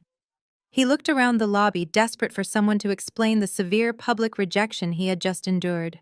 Richard slowly turned his back on Charles Vanguard, executing the ultimate unmistakable sign of disrespect in high society. He faced the gathering crowd, his piercing green eyes sweeping over the terrified faces of Beatrice's elite friends, the hotel management, and the wealthy guests spilling out of the ballroom. "I am not here for the party." Richard's voice boomed deep and resonant, bouncing off the marble pillars and echoing down the gilded hallways. He reached out and placed a firm, deeply affectionate hand on my shoulder, physically anchoring me to his side. "I am here to escort my daughter," Richard announced, his tone ringing with absolute, uncompromising authority. "Madeline Kensington, the sole heiress to the Kensington Empire." The words dropped into the lobby like a live grenade. The physical reaction of the crowd was instantaneous. A collective sharp gasp sucked the air right out of the room. The wealthy women flanking Beatrice physically shrank away from her, taking large, panicked steps backward to distance themselves from the woman who had just publicly humiliated a multi-billionaire's only child. Beatrice actually swayed on her feet. All the color drained from her face, leaving her heavily contoured cheeks looking hollow and ashen. Her mouth opened and closed in rapid succession, but her vocal cords completely failed her. She stared at the heavy gold crest resting against my collarbone, the undeniable ancient symbol of the Kensington bloodline. I could practically see the horrifying realization crashing through her mind. For 3 years she had relentlessly tormented me. She had mocked my background, insulted my intelligence, and treated me like disposable garbage. She had just bragged about trimming the dead weight from her family tree. Now she was staring at the undeniable truth that she had just thrown away the most powerful, unimaginably wealthy connection her pathetic family would ever possess. At that exact moment, the crowd near the ballroom doors parted. The classical music inside had completely stopped, replaced by a tense, nervous murmuring. Trent stepped out into the lobby. He was wearing a pristine, custom-tailored tuxedo, playing the role of the triumphant, wildly successful groom to absolute perfection. He carried a crystal flute of vintage champagne in his right hand, a smug, arrogant smile plastered across his handsome face. He had clearly heard the sudden silence outside the ballroom and had come out to see what was causing the delay in his perfect, fraudulent evening. Trent walked a few steps forward, looking annoyed by the disruption. Then his eyes landed on the center of the lobby. He saw his mother looking like a woman standing on the gallows. He saw Charles Vanguard sweating and trembling behind a wall of private security. And then he saw me. Trent stopped dead in his tracks. His smug smile vanished instantly, replaced by a look of sheer, unadulterated shock. He took in the breathtaking emerald silk gown, the flawless styling, and the fierce, unyielding posture I now commanded. I was no longer the exhausted, terrified woman he had shoved into the freezing rain just 24 hours ago. I was radiating wealth, precision, and absolute vengeance. Then Trent's eyes shifted to the man standing right beside me, with his hand resting protectively on my shoulder. Trent was a man obsessed with money and status. He knew exactly who Richard Kensington was. Every aspiring, desperate businessman in New York worshipped the ground Richard walked on. Trent's gaze locked onto mine. I did not break eye contact. I let him see the cold, merciless promise burning in my eyes. The promise that I was about to dismantle his entire existence. The realization hit Trent with the devastating force of a freight train. His brain connected my face to the billionaire standing beside me, processing the catastrophic reality, altering truth of what he had done. His fingers went completely limp. The crystal flute slipped from Trent's hand. It hit the polished marble floor, shattering into 100 glittering, jagged pieces, the loud, sharp crack echoing through the dead silence of the lobby. A few feet away, Beatrice let out a weak, strangled gasp. Her knees buckled beneath her shimmering silver gown, and she heavily swayed toward the floor, looking like she was about to faint entirely. The sharp crack of Trent's shattering champagne glass was the only sound in the cavernous, gilded lobby. The shards of crystal scattered across the polished marble, mirroring the spectacular ruin of the life he thought he had secured. I looked at the broken glass, then slowly brought my gaze back to my ex-husband's terrified face. The profound, breathless silence stretched for another agonizing second before I decided it was time to end the suspense. I stepped away from Richard's side, my emerald gown whispering against the marble floor. The crowd of elite socialites parted for me instinctively, parting like the Red Sea before a conquering army. I walked straight past the trembling Beatrice, past the sweating, bewildered Charles Vanguard, and approached Trent. Matty, Trent whispered, his voice cracking, completely devoid of his usual arrogance. He looked at me as if I were an apparition, a ghost sent to exact a terrible vengeance. What? What is going on? I did not stop to answer him. I walked past him, my shoulder brushing his rigid arm, and strode directly into the grand ballroom. The space was breathtaking. Thousands of white roses cascaded from crystal chandeliers, and tables draped in heavy silk were adorned with towering centerpieces. A sophisticated jazz band played softly on a raised stage at the far end of the room. Hundreds of elite investors, socialites, and business moguls mingled, completely unaware that the host of the evening was a fraud. I walked down the center aisle, my heels clicking rhythmically, commanding the attention of every guest I passed. Richard and his security detail followed closely behind their imposing presence, silencing any whispered questions.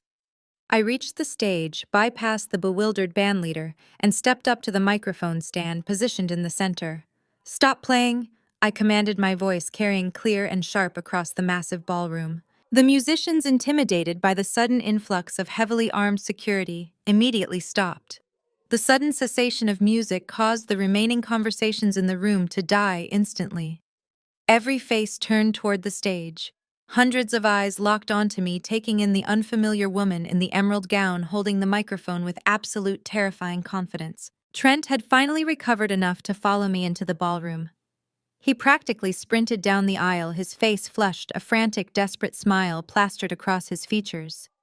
He was trying to salvage the situation, trying to spin my presence into something manageable before his wealthy investors realized something was catastrophically wrong. "Honey," Trent called out, his voice overly loud and falsely affectionate as he approached the stage. "What a wonderful surprise. We thought you were feeling too unwell to attend. Please come down here. Let's not make a scene." I looked down at the man who had thrown my newborn son into a freezing storm.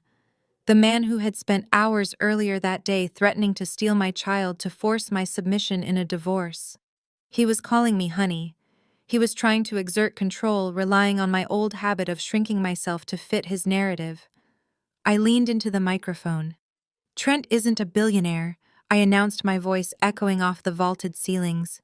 He isn't even a millionaire. The entire ballroom gasped collectively. A ripple of shocked murmurs swept through the crowd. I saw several prominent investors exchange alarmed glances. Trent stopped dead in his tracks, the fake smile melting off his face, replaced by raw, unadulterated panic.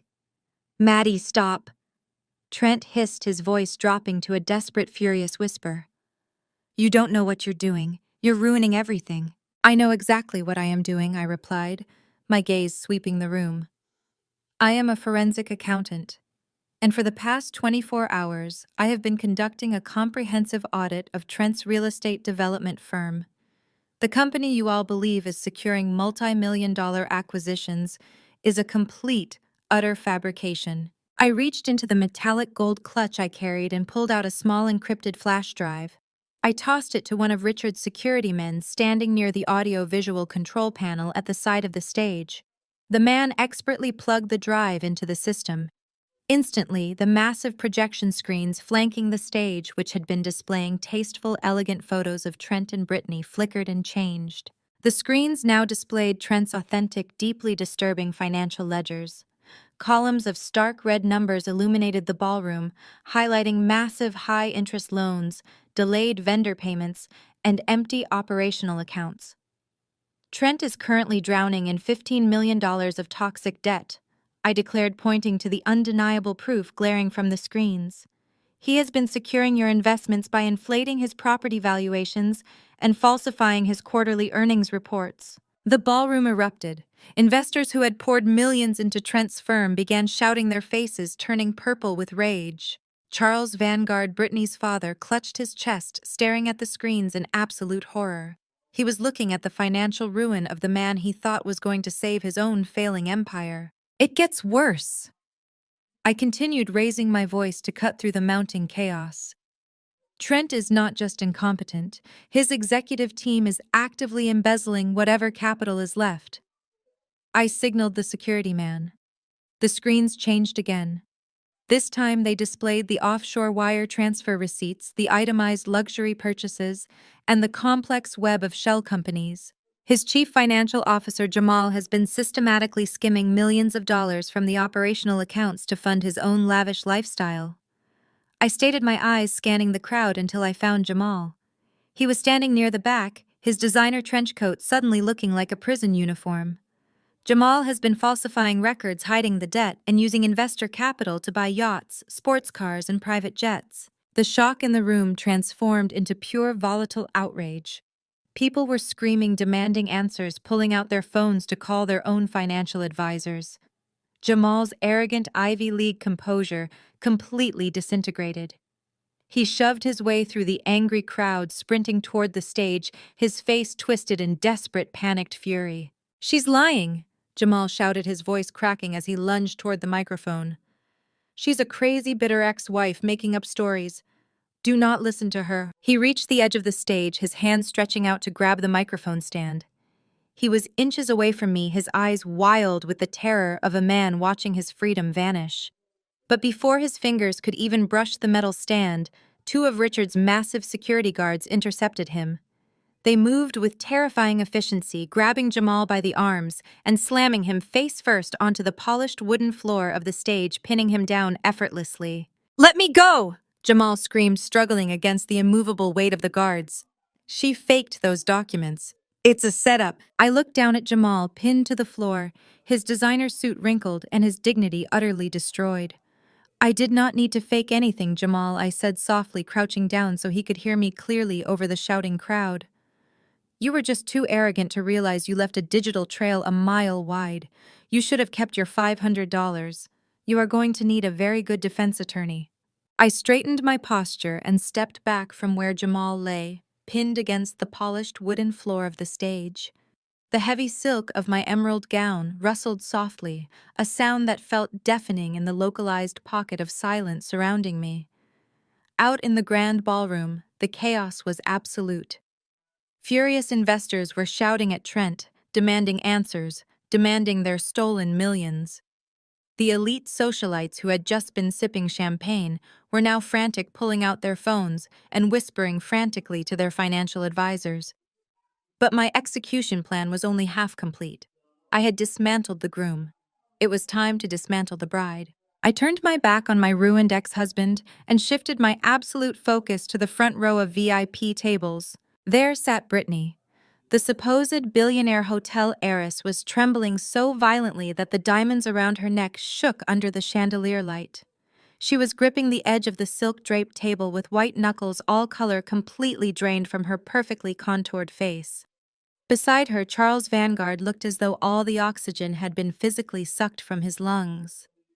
The proud hotel patriarch was staring at me with the wide, terrified eyes of a man watching a tidal wave approach. I stepped to the center of the stage and raised the microphone again. The sharp audio feedback sliced through the room, instantly silencing the panicked crowd. Hundreds of faces snapped back toward the stage. They were waiting for the next blow. I was more than happy to deliver it. Trent is a complete fraud, I announced, my voice ringing with uncompromising authority. But he is not the only person in this room running a desperate, pathetic scam tonight. I signaled the security guard operating the visual presentation panel. The massive screens behind me blinked. Trent's miserable financial records and Jamal's embezzlement files vanished from the display. They were instantly replaced by highly confidential internal balance sheets. I looked directly down at the hotel heiress. And Brittany, your family is bankrupt. A collective sharp gasp echoed through the massive ballroom. The wealthy guests who had just been fawning over the Vanguard family physically recoiled, stepping back from their VIP table as if financial ruin were a highly contagious disease. Brittany's mouth opened in silent horror.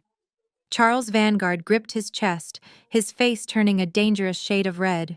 I pointed to the glowing numbers dominating the screens above me. Your generational empire has not turned a single legitimate profit in 4 years. You are currently drowning in over $600 million of toxic high-interest debt. Your international resort properties are bleeding cash by the minute, and your creditors were preparing to force you into a catastrophic public bankruptcy. I stepped closer to the edge of the stage, making sure my voice carried to the very back of the room, where Beatrice was still leaning weakly against a marble pillar. This entire engagement gala is a mutual con, I stated clearly. Trent was only marrying you for your money. He shoved me and his infant son out of a moving vehicle into a freezing storm last night because he desperately needed your family's hotel fortune to pay off the illegal loans his company secured. And you were marrying him for his. Your father agreed to this rapid, heavily publicized merger because he believed Trent was a billionaire developer who could instantly bail out your sinking hotels. You were both trying to use each other as a financial life raft, but none of you have a dime. Charles Vanguard staggered forward, his hands shaking violently as he pointed a finger at me. Those are highly confidential corporate records, he shouted, his voice cracking with sheer, unadulterated panic. You have no legal right to access or display those documents. This is corporate espionage. I will sue you for everything you have. I smiled a cold, razor-sharp smile. I reached into my sleek, metallic gold clutch and wrapped my fingers around the heavy embossed legal documents Donovan had handed me earlier that day. I pulled them out slowly, letting the crisp parchment catch the light. You cannot sue your sole creditor, Charles I stated smoothly. I held the transfer of debt certificates high in the air for the entire ballroom to see. Your primary private equity lenders panicked when they realized how heavily leveraged you actually were. Kensington Holdings made them a premium offer this morning. They took the guaranteed cash and ran. We bought the debt, all of it. I lowered the papers and locked my eyes onto the trembling heiress. Kensington Holdings bought your hotel debt this morning. I own your family, Brittany. The ballroom exploded, the sophisticated, refined veneer of high society completely shattered. Elite guests began shouting over one another, rushing toward the exit doors to distance themselves from the catastrophic fallout. The engagement gala had officially transformed into a financial graveyard. Beatrice let out a loud, pathetic wail from the back of the room, realizing her highly coveted social standing was instantly and permanently obliterated. Trent, looking like a cornered animal, frantically tried to salvage the only lifeline he thought he had left. He ignored the furious investors shouting his name. He ignored Jamal struggling against the security guards on the stage. He sprinted toward the VIP table, his custom suit looking pathetic as he reached out for his wealthy fiancée. "Brittany, wait!" Trent pleaded loudly. His face twisted in a pathetic, desperate display of fake affection. "Do not listen to her. We can fix this. We can fight them together. I love you." He reached out to grab her hands. Brittany stared at him, her chest heaving. The glamorous illusion was entirely broken.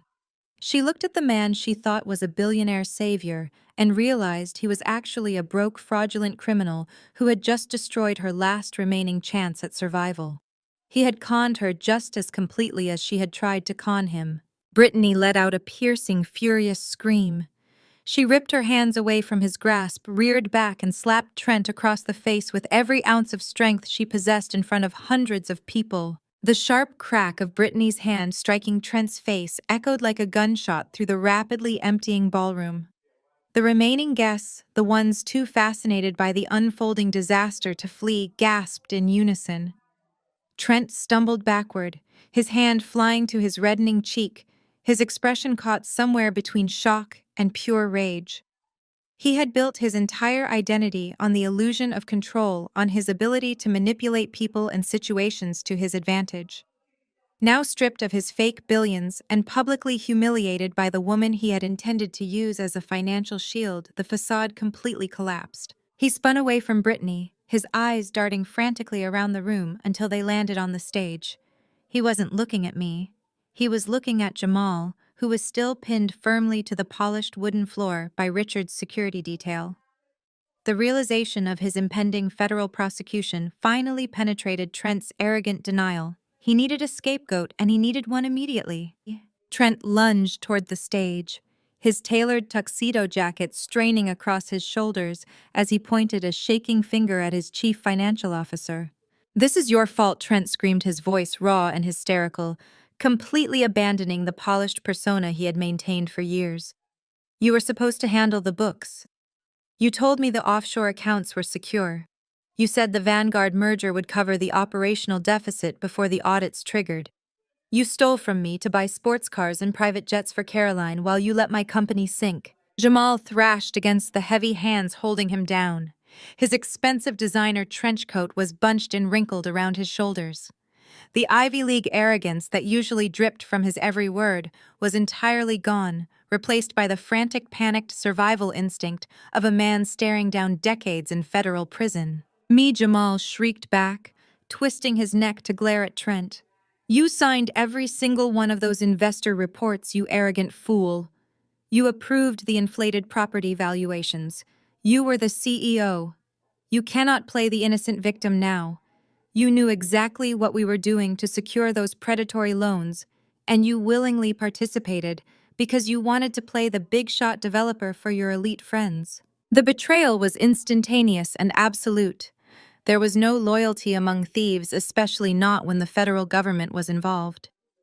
I stood calmly at the edge of the stage, my emerald gown cascading around my feet, watching the rats viciously tear each other apart as the ship finally went down. Trent climbed the short stairs to the stage, completely ignoring me and Richard, his focus entirely on destroying the man he had just thrown under the bus.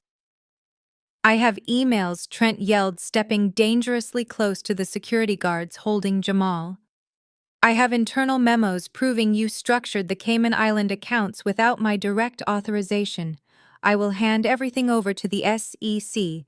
I will testify against you to secure a plea deal." Jamal's eyes went wide with sheer terror. The threat of Trent turning state's evidence shattered his remaining composure. He realized that Trent was fully prepared to sacrifice him to save his own skin.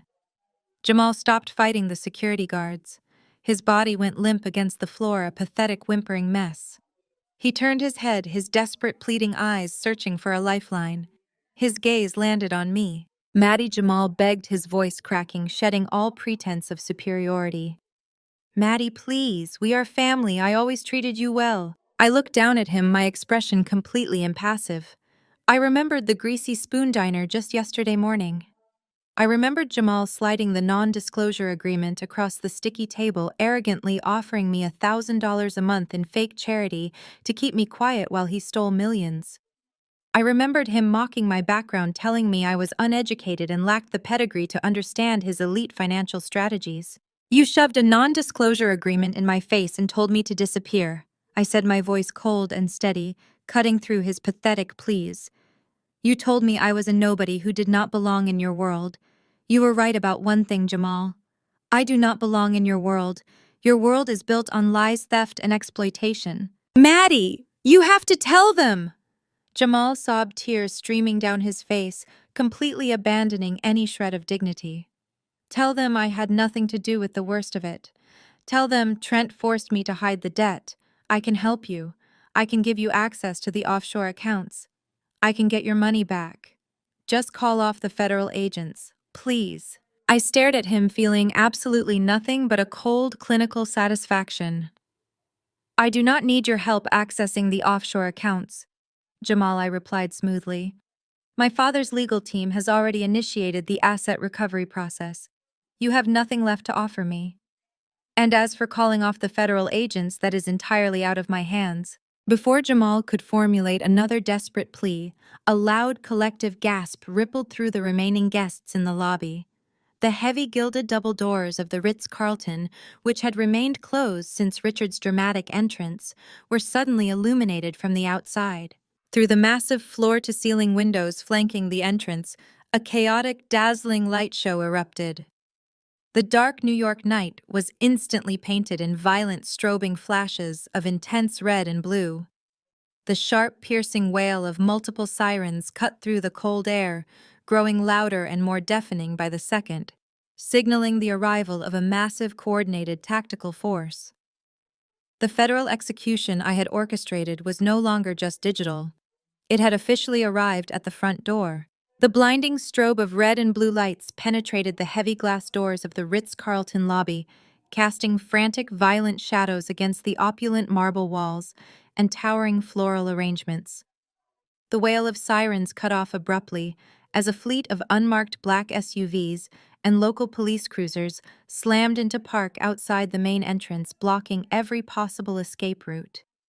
The remaining socialites, already paralyzed by the catastrophic financial revelations glowing on the presentation screens, now backed away in sheer panic. The heavy oak and brass doors of the grand ballroom did not just open, they were thrust apart with an overwhelming, unmistakable authority that shook the very foundation of the room. Dozens of federal agents wearing dark tactical jackets emblazoned with the bold yellow letters of the SEC and the FBI poured into the space, flanked by heavily armed local police officers. They moved with a synchronized, terrifying efficiency, securing the perimeters and instantly draining whatever oxygen remained in the grand hall. A senior federal agent, his face set in stone and a gold badge prominently displayed on his belt, strode directly down the center aisle. He did not care about the scattered white roses or the shattered champagne flutes crunching beneath his heavy boots. His steely eyes were locked dead onto the stage, where Trent stood frozen in horror and Jamal lay pinned against the floorboards. The agent raised a thick stack of manila folders, his deep voice easily cutting through the frightened whispers of the elite crowd. He loudly announced the federal warrants, citing multiple counts of severe wire fraud, massive corporate tax evasion, systemic embezzlement, and the deliberate falsification of financial documents to secure predatory loans across state lines. He explicitly stated that the charges carried decades in federal prison. Trent stumbled backward, shaking his head in absolute frantic denial. He raised his hands, desperately trying to deploy the charismatic charm that had conned so many investors. He protested loudly that there was a massive misunderstanding, that he was a highly respected developer, and that his lawyers would resolve the clerical errors by morning. The federal agents did not entertain his arrogant delusions for a single second.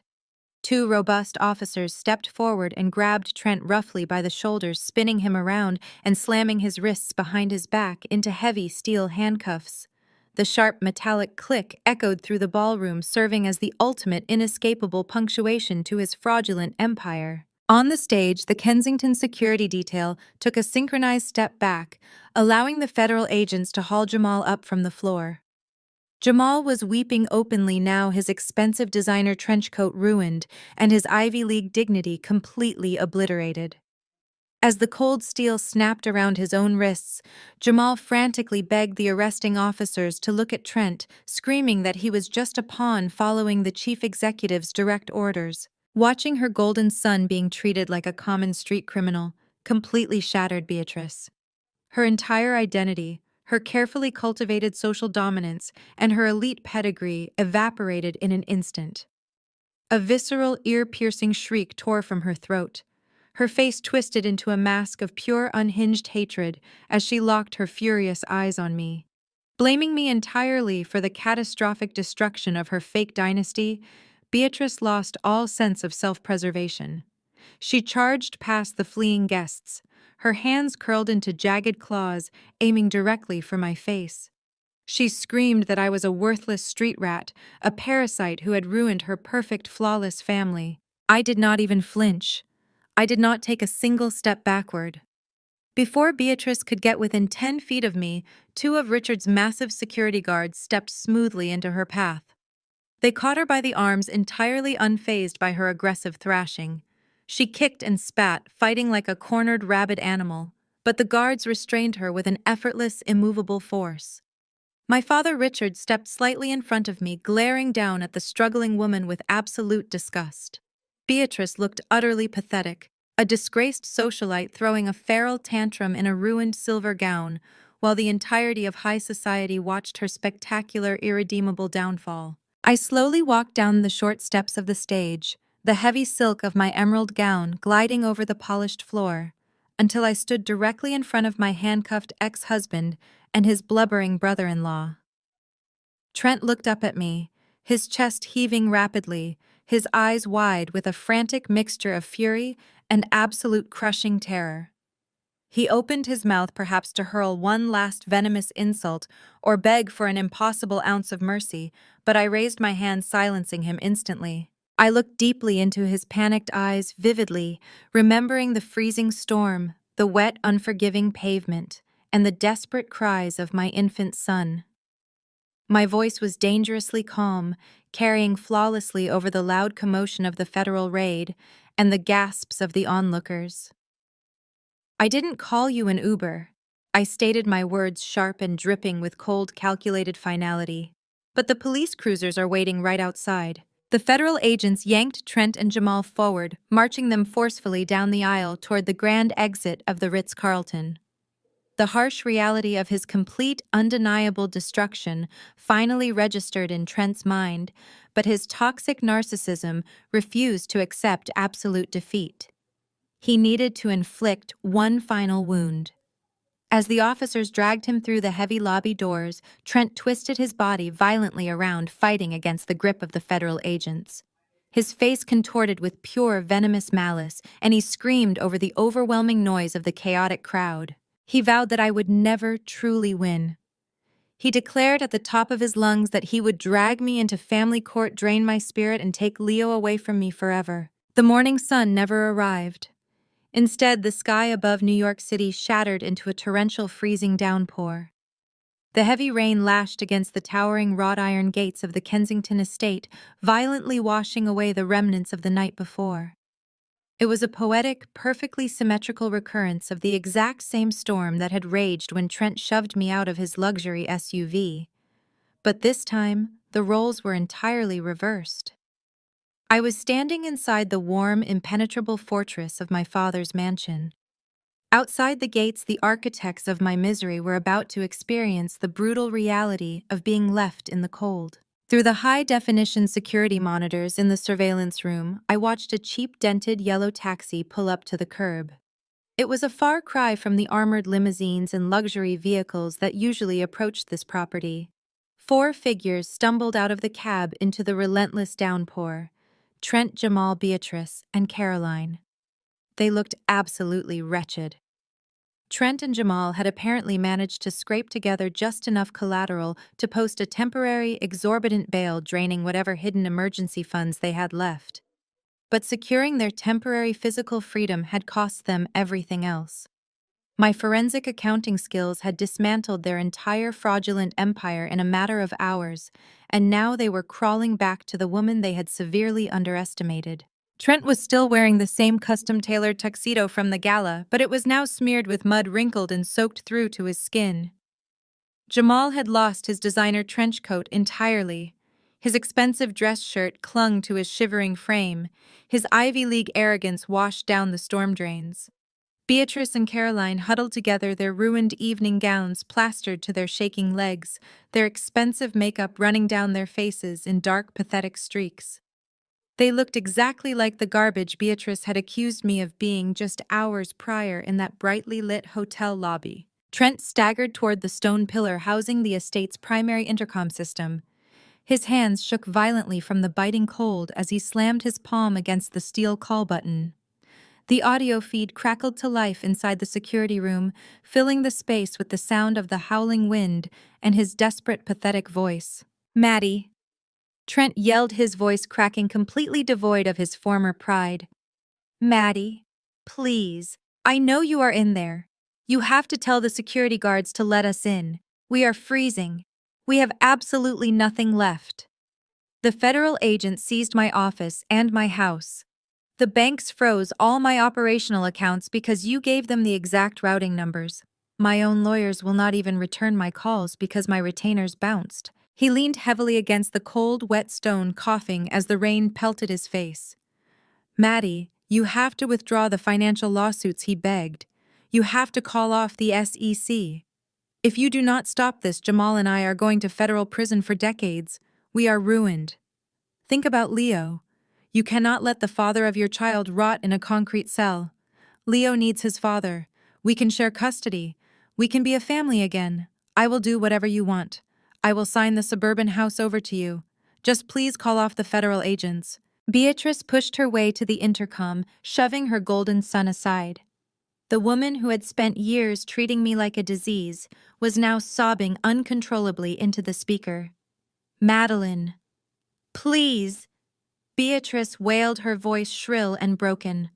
"My high society friends have completely abandoned me. The country club revoked my membership this morning. We are utterly destitute. I am so sorry for calling you an orphan. I am sorry for everything I said at the diner. You cannot leave us out here in the street.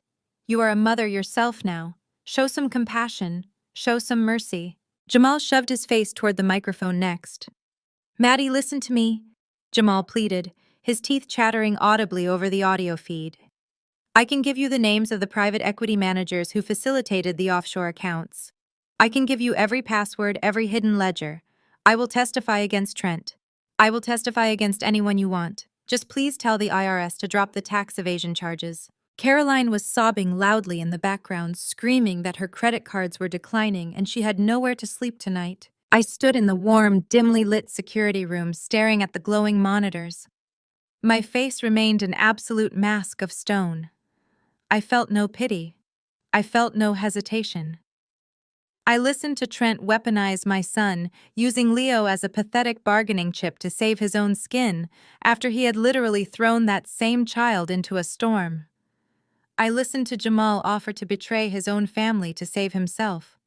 I listened to Beatrice beg for the exact same mercy she had ruthlessly denied me. They were not sorry for the horrific things they had done to me. They were only sorry that they had targeted a woman who possessed the power to destroy them. I turned to the head of the Kensington security detail standing quietly beside me. I gave him a single definitive nod.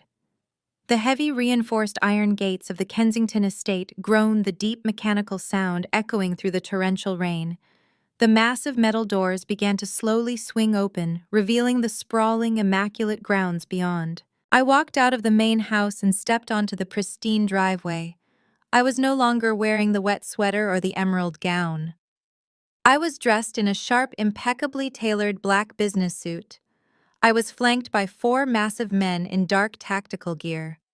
One of the security guards held a large, heavy black umbrella perfectly positioned over my head, keeping me entirely dry and untouched by the raging storm. I walked slowly down the long driveway toward the open gates, my heels clicking rhythmically against the wet pavement.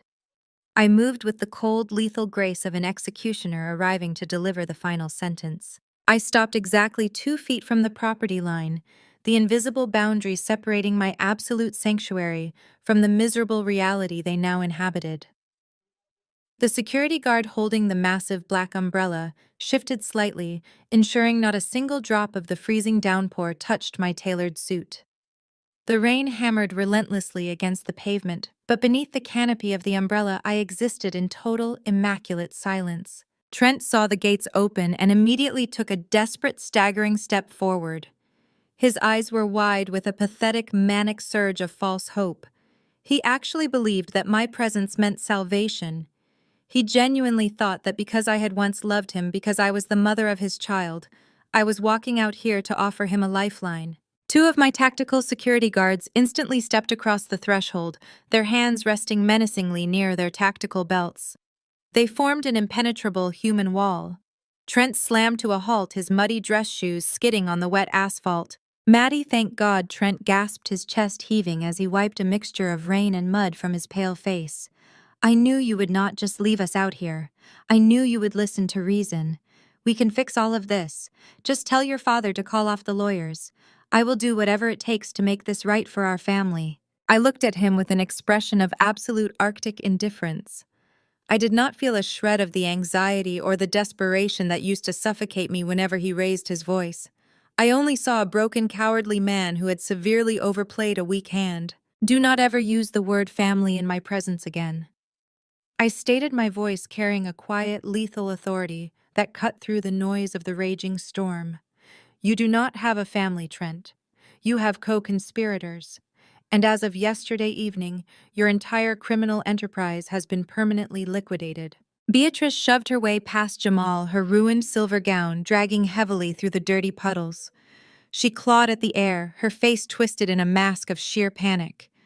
Madeline, please, Beatrice shrieked, her voice shrill and agonizing to the ears. You have made your point. You proved that you are powerful. But you cannot let them put us in prison. We are destitute. You have to show mercy. Mercy is a privilege reserved for human beings who possess a conscience, I replied smoothly, my gaze shifting to my former mother-in-law. You spent 3 years treating me like a stray dog. You mocked my lack of a pedigree. You watched your son throw my infant child into a freezing hurricane, and your only concern was whether my survival would ruin your stock prices. You do not get to beg for mercy when the very system you worshipped finally turns around and crushes you. Jamal tried to interject, his teeth chattering violently. Maddie, I told you I will flip on them. I will give you the offshore routing numbers. I can give you the passwords to the Vanguard ledgers. I do not need your passwords, Jamal, I interrupted, shutting him down with surgical precision. I am a forensic accountant. I hacked your sloppy amateur offshore accounts in less than 3 hours. I already handed the unencrypted ledgers to the Securities and Exchange Commission. Your entire digital footprint is currently sitting on a federal prosecutor's desk. You have absolutely nothing of value left to trade. I raised my right hand. The security guard standing to my left immediately stepped forward and placed a thick, weather-resistant plastic folder directly into my waiting palm. The material was completely sealed against the rain. I looked back at Trent. The desperate hope in his eyes had entirely evaporated, replaced by the suffocating realization that he was totally out of options. I did not come out here to negotiate a truce, I announced, my voice ringing with total finality. I came out here to deliver a single, non-negotiable ultimatum. I did not hand the folder to him. I extended my arm and casually dropped the plastic envelope. It fell through the freezing rain and landed with a heavy, satisfying slap directly into a deep, muddy puddle right at Trent's ruined leather shoes. Inside that folder is a legally binding, irrevocable declaration for the full and permanent termination of your parental rights to Leo, I stated. Trent stared down at the folder in the mud, his mouth falling open in horror. You cannot do this, he stammered, shaking his head frantically. You cannot force me to give up my son. No judge will allow this. I am his father. You are a convicted felon awaiting a federal indictment, I corrected him sharply. But you are going to sign that document right now, Trent, and you are going to do it willingly. Because if you do not, I am going to destroy what little remains of the people standing behind you. I shifted my gaze to Beatrice and Caroline, locking eyes with the two women who had made my life a living hell. You two really should have paid closer attention to the paperwork Jamal asked you to sign. Over the last 3 years, I said, watching the blood completely drain from Caroline's face. You thought you were just spending Jamal's massive corporate bonuses on chartered yachts and Parisian shopping sprees. But Jamal needed figureheads for his Cayman Island shell companies to bypass the corporate tax audits. Both of your signatures are listed on the articles of incorporation for the exact offshore accounts that laundered the stolen investor funds. Beatrice let out a strangled, horrifying gasp, clutching her chest as if she had just been shot. Caroline stumbled backward, grabbing onto Jamal's wet shirt for support. That makes you both active co-conspirators in a federal racketeering and money laundering scheme, I declared, driving the final nail into their coffins. I have a second hard drive containing the undeniable, irrefutable proof of your signatures on those shell companies. That drive is currently sitting in the hands of my lead attorney. I looked down at the pathetic, shivering man standing in the mud. You have exactly 60 seconds, Trent. You either sign away your parental rights right now, permanently severing your toxic bloodline from my son, or I make a single phone call and the FBI will issue arrest warrants for your mother and your sister before lunchtime. They will go to a federal penitentiary right alongside you. I pulled back the cuff of my blazer and looked at my watch. The second hand began its relentless sweep. 60, I announced. The street erupted into sheer, unadulterated chaos. Beatrice lunged forward, grabbing Trent by the lapels of his ruined tuxedo, screaming hysterically into his face. "Sign it!" she shrieked, her voice tearing through the storm. "Trent, you have to sign it. You cannot let them lock me in a cage. You ruined this family. Fix it." 50. I called out, my voice entirely detached from the madness unfolding in front of me. Caroline fell against Jamal, sobbing wildly, beating her fists against his chest, as she realized her luxurious lifestyle had just bought her a one-way ticket to federal prison. Jamal stood completely frozen, his mind unable to process the absolute flawless execution of my financial trap. 30, I stated, watching the second hand sweep downward. Trent looked around wildly. He looked at his mother, who was clawing at his chest in pure terror. He looked at his sister, who was weeping in the freezing rain. He looked up at the towering, impenetrable fortress of the Kensington estate, realizing that the gates to salvation would never open for him. The arrogant, powerful real estate mogul was entirely gone. He was nothing but a trapped animal backed into a corner with zero avenues of escape. 10, I said softly. A guttural, agonizing sob ripped from Trent's throat. His legs simply gave out beneath him. He collapsed forward, his knees hitting the freezing, dirty asphalt with a wet thud. The muddy water splashed up against his ruined trousers as he fell directly into the puddle at my feet. With shaking, trembling fingers, Trent reached down into the freezing water and picked up the plastic folder. He pulled out the heavy legal document and the waterproof pen attached to the clipboard. Completely broken, sobbing into the unrelenting rain, the man who had thrown me away to step into the elite slowly lowered his head and pressed the pen against the paper. Trent knelt in the freezing puddle. The heavy rain battered his shoulders, flattening his expensive tuxedo against his shivering frame. His hands shook so violently he could barely hold the waterproof pen. The cold was seeping into his bones, but the terror in his eyes was entirely driven by the looming threat of federal prison. Beatrice hovered over him, crying hysterically, urging her golden child to write faster. Caroline buried her face in Jamal's chest, unable to watch the complete surrender of her brother. Trent pressed the pen to the plastic document. He signed his name on the line that legally stripped away every single right he had to Leo. He dated it. He added his initials where required by the court. When he was finished, he dropped the pen into the muddy water. He looked up at me from the asphalt, his face smeared with dirt and tears. He held the clipboard out with trembling fingers. The absolute desperation in his eyes was pathetic. He truly believed he had just bought his family their freedom. He thought his ultimate sacrifice had earned my mercy. He thought he had successfully negotiated his way out of federal prosecution by giving me the one thing I valued most. The tactical guard beside me stepped forward, took the clipboard from Trent's shaking hand, and passed it to me. I looked down at the document. The signature was bold and clear despite the shaking hands that had written it. It was legally binding, perfectly executed, and entirely irrevocable. Trent had just signed away the only leverage he thought he possessed. He had legally severed his ties to my child. A heavy, profound silence settled over my side of the gate, contrasting sharply with the chaotic sobbing echoing from the street. I looked down at Trent.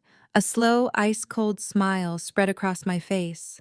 I looked directly into his desperate, pleading eyes, letting him see the absolute absence of pity. "Thank you," I stated, my voice echoing with absolute merciless clarity over the rain. "But I already sent the hard drives to the FBI last night." The color instantly drained from Trent's face. His jaw went slack, his mouth opening in a silent, horrified gasp. Beatrice stopped crying and stared at me in sheer, unadulterated shock.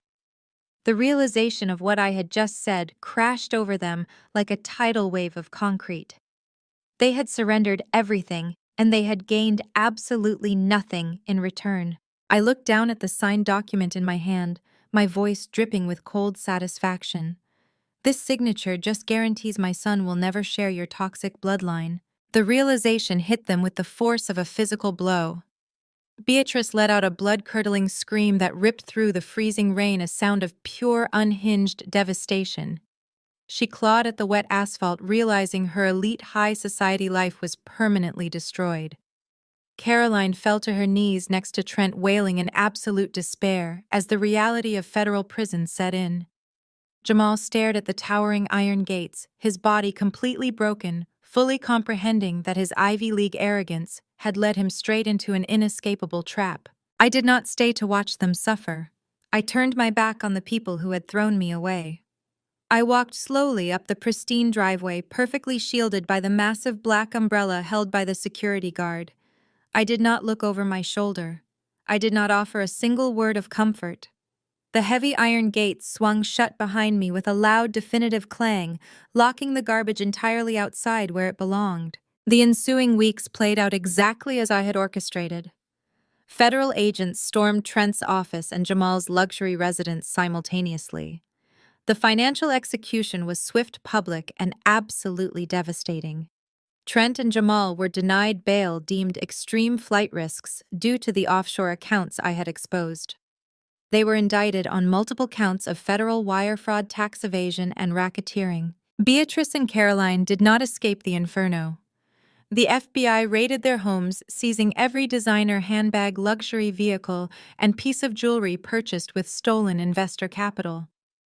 They were formally charged as active co-conspirators, their socialite status instantly incinerated.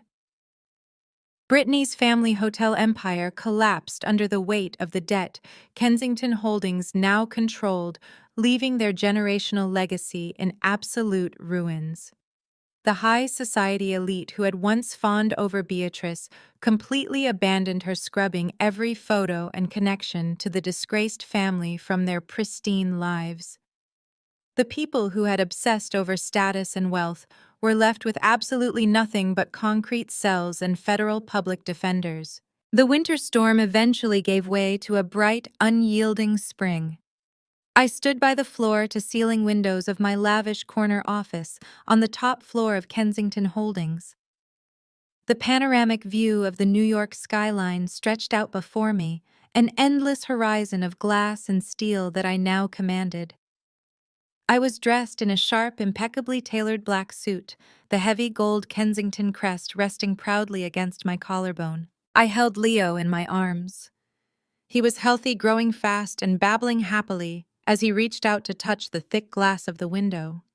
He would never know the sting of being unwanted. He would never know the toxic conditional love of the people who had tried to use him as a pawn. He was safe, secure, and surrounded by genuine devotion. He was the heir to an empire protected by a fortress of wealth, and a mother who would never let anyone harm him. The heavy mahogany door of my office opened. Richard walked in carrying a stack of financial reports. He stopped and looked at us, his piercing green eyes shining with an overwhelming, fierce pride. He walked over and stood right beside me, placing a steady, protective hand on my shoulder. I looked out over the sprawling city below. I was no longer the frightened, discarded orphan shivering in the rain. I was Madeline Kensington. I had dismantled the people who tried to break me, and I was finally holding the absolute power to protect myself and my son forever. Reflecting on true power, Maddie's journey teaches us a profound lesson about self-worth and the necessity of ironclad boundaries. Toxic individuals often weaponize the concept of family to manipulate and control, expecting you to shrink to fit their selfish narratives. However, true power comes from recognizing your own value and refusing to accept abuse disguised as obligation. Maddie's transformation reminds us that we possess the strength to dismantle the illusions of those who mistreat us and build our own sanctuary. Never let someone's arrogance make you forget your inherent power. Have you ever had to enforce strict boundaries to protect your peace? Share your story in the comments below.